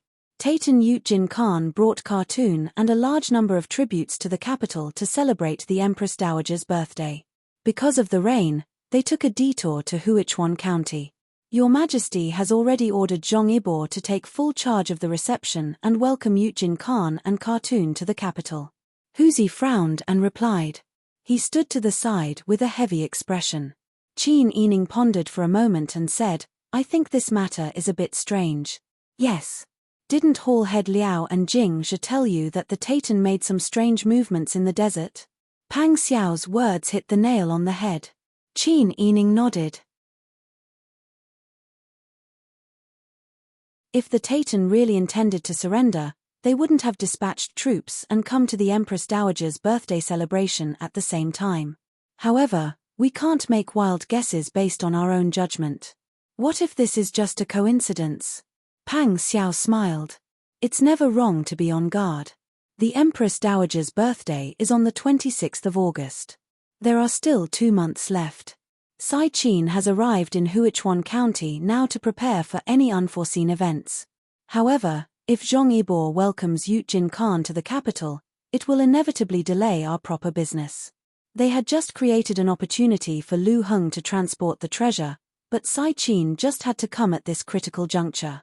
Could it be that they were born to be at odds with each other? Pang Xiao naturally understood this, but he just smiled freely. It doesn't matter. We are anxious about this matter, but Zhong Yibor is even more anxious than us. It's like a gold bar is right in front of you. You can pick it up by digging up the dirt. However, someone came at this time and he didn't want to be discovered. Don't you think he's anxious? Hearing Pang Xiao's words, Qin Yining also came back to his senses. He smiled and shook his head. Of course he's anxious. He's not a stupid person. I don't think he'll allow Yujin Khan's arrival to disrupt his plans. Let's wait and see. Maybe we don't have to do anything. He'll find a way to not enter the capital himself. Pang Xiao obviously knew that Qin Yining was right. If Lu Heng was a stupid person, he wouldn't have reached his current position and shouldered the heavy burden of being the head of the Lu family. However, seeing that she had so much confidence in Lu Heng's abilities, Pang Xiao felt a little sour in his heart. However, even though he was unhappy, he was a man. It wasn't good for him to hold on to such minor details. He had taken the initiative to discuss this with Qin Yining. It wasn't that Qin Yining had nothing better to do than to discuss Lu Heng's abilities. Although Pang Xiao didn't say it, Qin Yining could guess what Pang Xiao was thinking when he saw the subtle changes in his expression.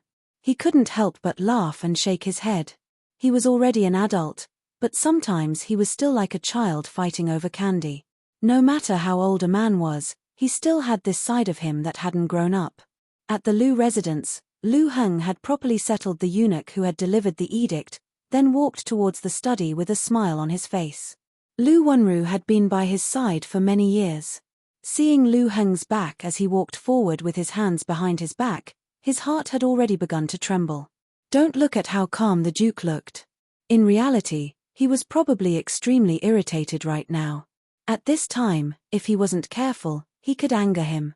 The consequences would be unimaginable. Lu Wenru lowered his head and followed Lu Heng closely. He raised his oil paper umbrella high to shield Lu Heng from the drizzle. However, as soon as Lu Heng entered the study, he could no longer maintain his expression. He sat down on the heated kang bed next to the window in irritation.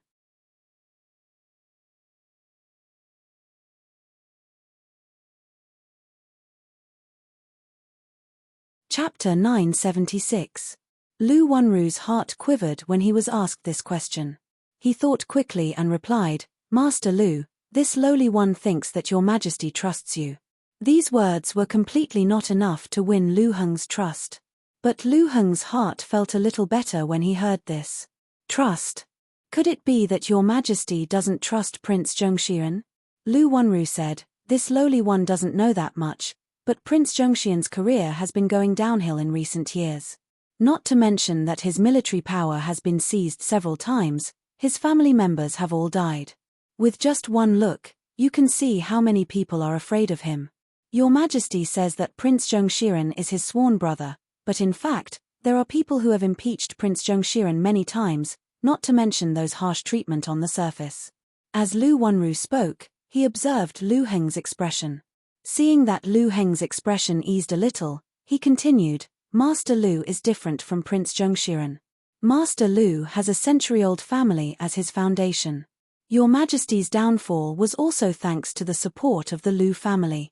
Whether it is in terms of economic or social connections, the Lu family and the old families of the former Biji country complement each other.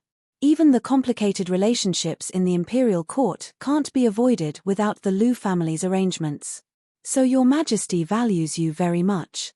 This is different from Prince Zhongxian, who has no foundation as a martial artist. Every word Lu Wenru said tickled Lu Heng's heart. After saying these words, Lu Heng felt much better. Lu Heng sighed and said, "Welcoming Yutjin Khan and Kaduan is already a troublesome matter, let alone escorting them to the capital. Once we leave Huichuan, the matter of the treasure will stagnate. At that time, there will be a lot of unforeseen events. Now, only you, Lu Xiong, and I know where the treasure is. But if I leave Huichuan and leave everything to Tianyi, who can guarantee that Pang Xiao will never find out?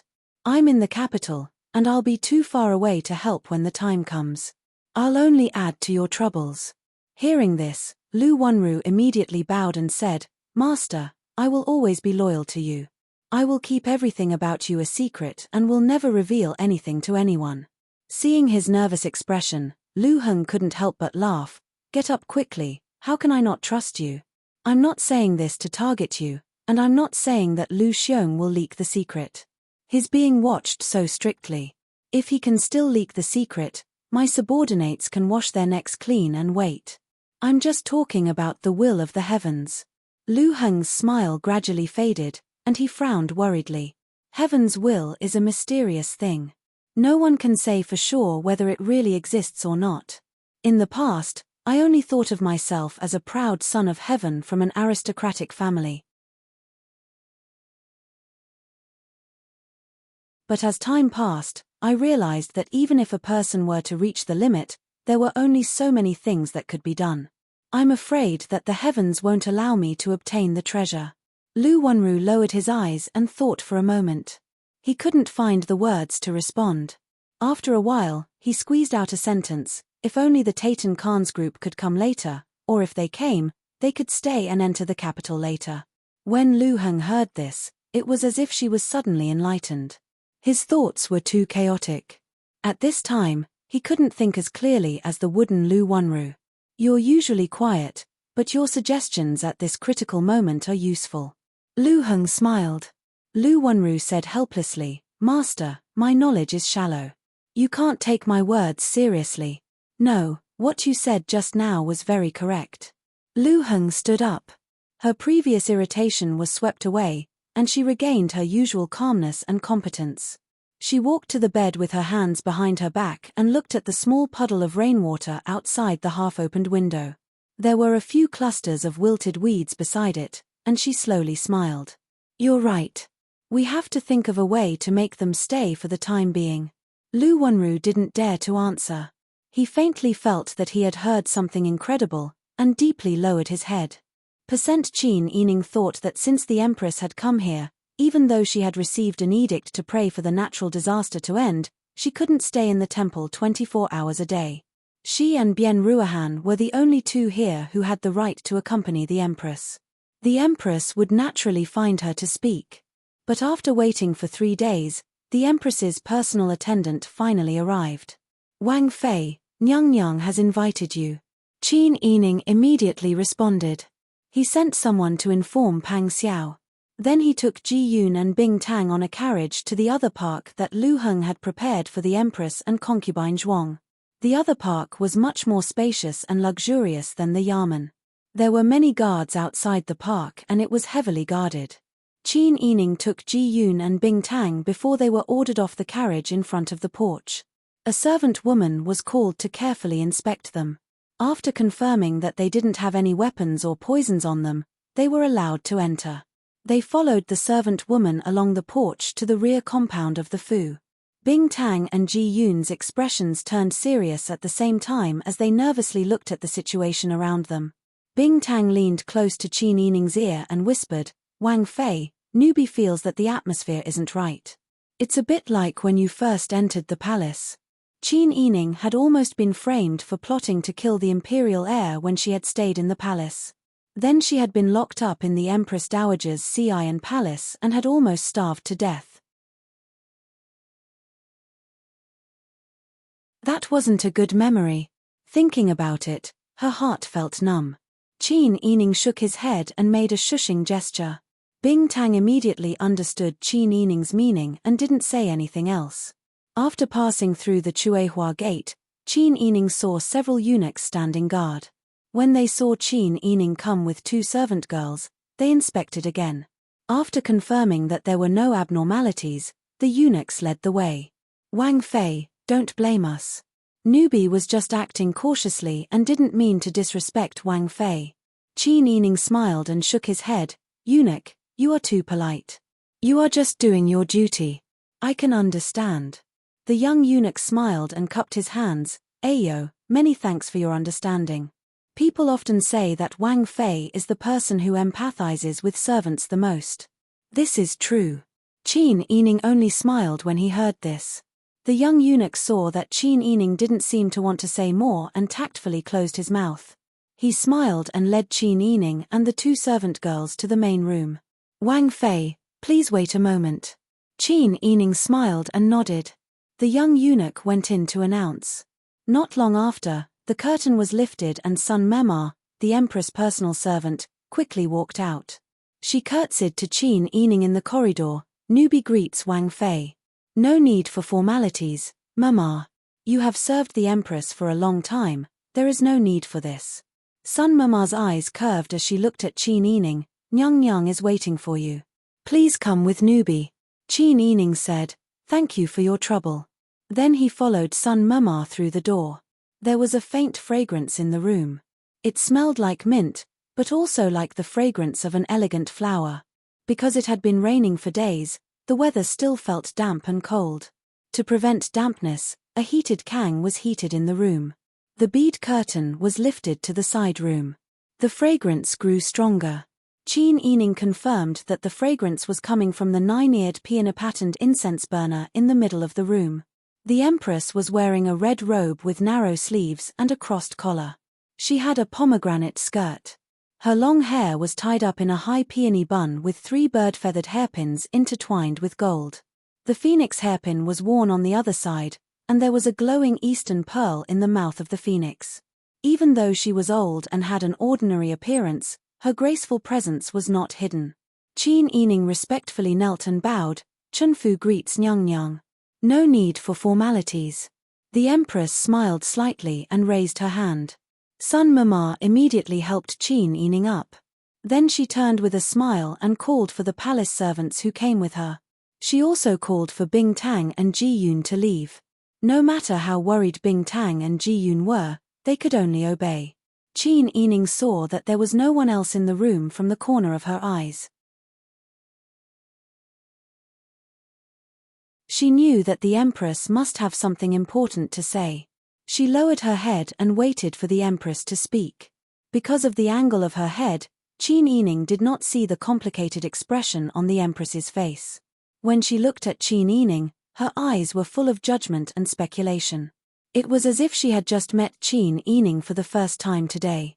It was no longer the previous closeness and helplessness brought about by the different positions of her husbands. Prince Zhengxian, how are you getting used to life in Huichuan? Qin Yining felt that something was wrong when she heard the Empress address her. In the past, the Empress would directly address her as Wang Fei. Sometimes, they would even address each other as sisters. But today, the way she addressed her made her feel very distant. Qin Yining knew that something must have happened that caused the Empress's impression of her to change. Qin Yining cautiously said, replying to Your Highness, this subject's wife was not used to living in Huichuan at first. But after that, I slowly got used to it. Oh, is that so? Qin Yining nodded and said, yes, Wang Yi is sick. When this subject's wife first came here, she had to spend 80% of her energy to find a suitable residence. Then, the weather was bad and this subject's wife caught a cold from the rain. Later, this subject's wife found a residence, but someone broke in and smashed it. A lot of valuable items were taken away. The other party even said that she had her eyes on that residence and wanted to chase me away. In short, the matter was very complicated. It was really tiring. Qin Yining spoke very slowly, but her mind was moving very quickly. There was no enmity between her and the Empress. Although they both knew that in the future, they would definitely have different standpoints because of their husbands. But before that, they could still be friends who talked about unimportant things. In addition, when the Empress first came, her attitude towards her was very intimate. There was no reason for this change for no reason. Therefore, someone must have slandered the Empress and Qian Jin without her knowledge. And in this place, The most likely person to do this was Bian Ruohan. Moreover, the concubine Zhuang that the empress brought with her was Bian Ruohan's cousin. With this analysis, Qin Yining was certain that the empress must have done this because of the matter between her and Bian Ruohan. The better situation was that the empress found out about the conflict between her and Bian Ruohan. If the worst situation was, Bian Ruohan might have made up something about her in front of the empress. Sure enough, when the empress heard Qin Yining's words, she frowned slightly. She did not immediately state her position. Instead, she pretended to be surprised and said, "Is there really such a thing? In Huichuan County, who would dare to steal a residence from Prince Zhengshuren?"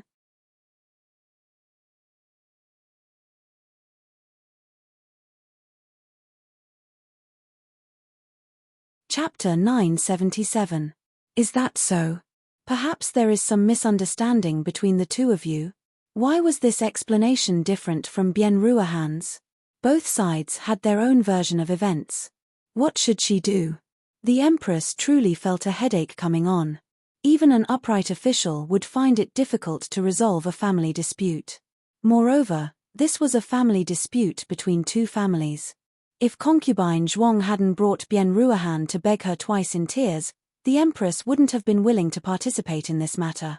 There were many secrets like this in the palace. The empress had long been used to sweeping the snow in front of her own door. Moreover, Qin Yining was spoiled by Pang Xiao like the apple of his eye. If there were any rumors here, she was afraid that Pang Xiao would vent his anger on her. Who knew what he would do? However, she was still the mother of the nation. If this matter was reported to her, she couldn't just ignore it. Qin Yining observed her body language and knew that the empress was in a difficult position. Putting himself in her shoes, who would be willing to participate in this kind of rotten matter between other families? Moreover, there was no proof. There was no way to determine who was telling the truth and who was lying. Qin Yining sighed and said, "This subject knows that the empress is in a difficult position. However, this subject will tell you the truth. Bian Shi misunderstood me first and didn't give me any chance to explain. She already believed that I was the kind of person she thought I was. Then she used her own identity to oppose me in every way. She brought people to my door and robbed me. Not only did she rob me, she even falsely accused me. I had no way to deal with her. I couldn't hit or kill her. I don't know what Zhong Ibor was thinking. He couldn't control his own wife well and always let her out to do as she pleased." The empress was speechless when she heard this. It seemed that Qin Yining also held a grudge against Zhong Ibor.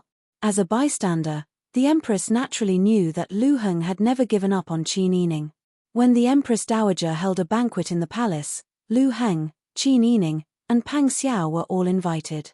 The empress dowager had acted as a matchmaker for Lu Heng, wanting to betroth Qin Yining to him. If it wasn't for Pang Xiao flipping the table in public, Qin Yining's husband's family might have been surnamed Lu. Lu Heng was a refined and gentle gentleman. His appearance was handsome, and his temperament was noble. The foundation nurtured by an aristocratic family was not something that could be matched by any random person. The empress admired them from a bystander's point of view. She also felt that Lu Heng and Pang Xiao were two different types of handsome men. Both of them had their own advantages. From an outsider's point of view, they were equally matched in terms of appearance and ability. More importantly, the empress knew about Lu Heng's thoughts on Qin Yining. Therefore, it was no wonder that Madame Bian was jealous. The empress lowered her eyes to look at the beauty sitting upright in front of her. The light in the room was slightly dim, and there were even silk lamps in the corners of the room.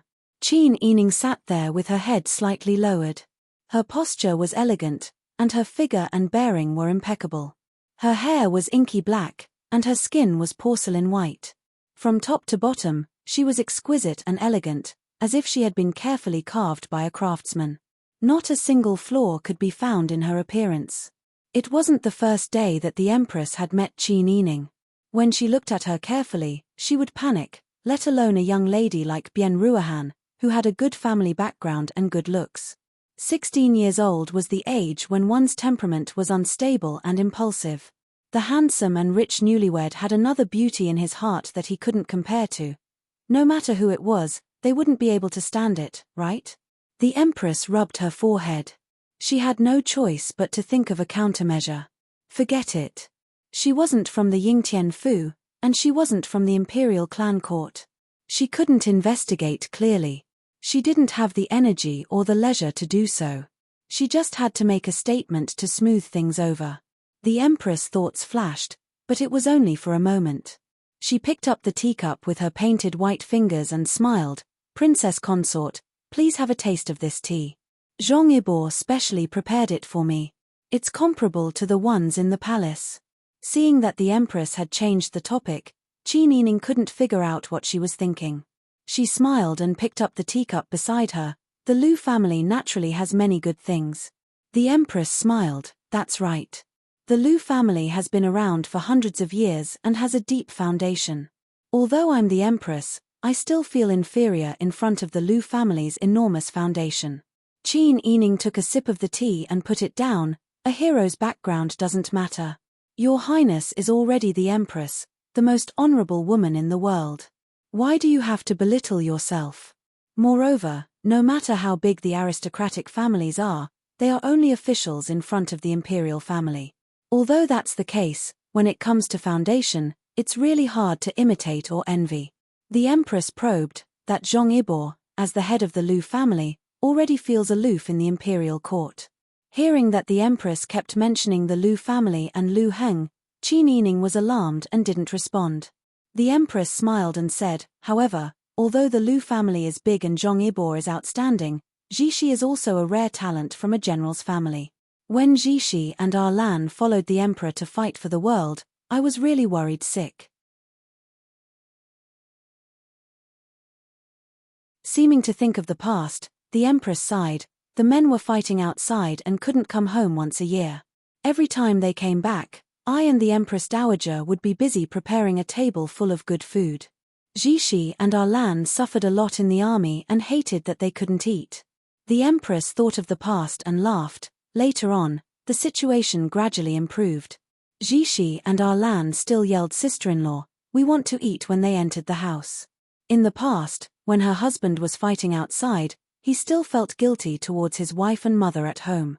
Every time he came back, he would be affectionate. But now that her husband was the emperor and she had a prince, he didn't treat her like before.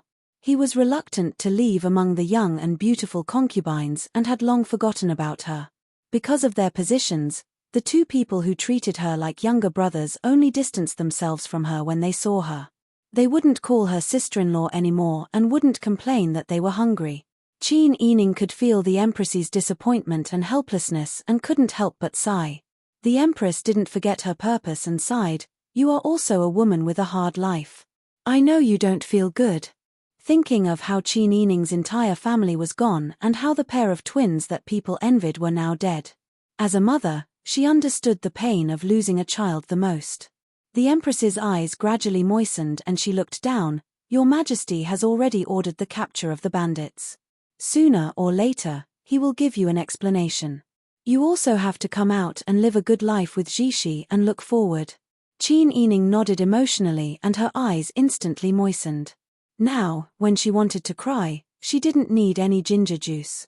As long as she thought about how her child in Xie might not recognize her, her mother, her tears couldn't stop. Her tears fell like a broken thread. Qin Yining quickly stood up and apologized. She wiped her tears with her sleeve. "Your Majesty, this subject's wife has been rude. Please forgive me, Your Majesty." The Empress saw that she was sad for her child and family, so her heart softened and she shed a few tears. "Ari, there are only the two of us here. We are just having a heart-to-heart talk. What are you guilty of?" "Thank you, Your Majesty." Qin Yining still bowed deeply. Her heart was slightly relaxed. She shouldn't be in any danger today. The Empress was a gentle person and her thoughts couldn't be considered evil. She wouldn't do anything to hurt her. However, the Empress pretended to have a heart-to-heart talk today, but in reality, she was testing her attitude towards Zhong Yibor. Qin Yining knew that Bian Ruohan must have taken her kidnapping and scaring her that day seriously. He might have already exaggerated and reported her. As expected, the Empress wiped her tears and said as if she was speaking her heart, although you and Jishi have been through a lot after marriage and that kind of thing happened in your family, Jishi's feelings towards you are truly moving. At that time, he would rather quarrel with your majesty than go to the Titan to find you. This one already felt envious when I saw it. Not to mention this one, even Madame Zhongibor felt the same way. Listening to her words, the Empress' meaning was, although you and your husband lived a miserable life, your husband truly loved you. When she mentioned the Titan, it was inevitable that she would think of Zhongibor's experience of going through hardships together. However, Zhongibor already has a wife, so you should be honest. Although the Empress's words were tactful, the meaning behind them was like a slap to the face. Qin Yining had never done anything unethical, but because of Bian Ruohan, this troublemaker, she was here to patiently listen to the Empress's beating. Qin Yining suppressed her anger and smiled gently. This Chunfu has always felt this way. If this Chunfu was someone else, I would also feel envious. The Empress choked. No matter how she heard it, she felt that these words were sarcastic. However, looking at Qin Yining's clear eyes and the smile on her lips, she couldn't be sure. The Empress smiled and said, "This one always feels carefree when talking with Wang Fei." Her eyes flashed slightly, and she said, "This one has a presumptuous request, but I don't know if Wang Fei can agree." Qin Yining's heart immediately jumped. It seemed that this matter wasn't over yet. Why does your majesty need to be so polite? If you have any orders, please don't hesitate to say it. This Chunfu will do her best to do it. As Qin Yining spoke, she had already stood up and respectfully bowed her head to wait for orders. It had to be said that a noble lady like Qin Yining had been taught by the palace's mamas who were in charge of etiquette and rules. Her every action, every word, and every action made people feel comfortable and fond of her.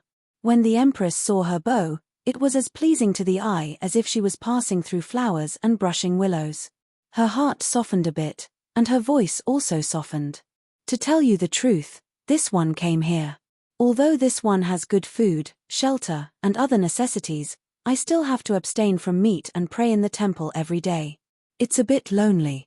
This one has always gotten along with you, so this one wants to ask you to stay by my side and accompany this one for a few days. I don't know if you're willing to part with this one. Come and accompany me. In the end, she used I and didn't refer to herself as this one. Qin Yining understood that the Empress was putting her under house arrest in disguise. Because Bian Ruohan had accused her, the Empress couldn't tell who was telling the truth and who was lying. Therefore, she wanted to keep her by her side and slowly investigate. If she really had an affair with Lu Heng, she could also break them up in disguise during this period of time. The Empress had good intentions. However, this decision was too infuriating. The Empress's words were tactful, but she was still the Empress. Her orders were imperial edicts. Qin Yining couldn't refuse. You're tuning in to the Dreamy Chapters YouTube channel. We're so grateful for your support and don't forget to subscribe to join us on this incredible journey through captivating stories. Your generosity through donations truly makes a world of difference, as it's the primary source of revenue that allows me to expand and enhance this channel for you. Thank you from the bottom of my heart for being a part of this adventure.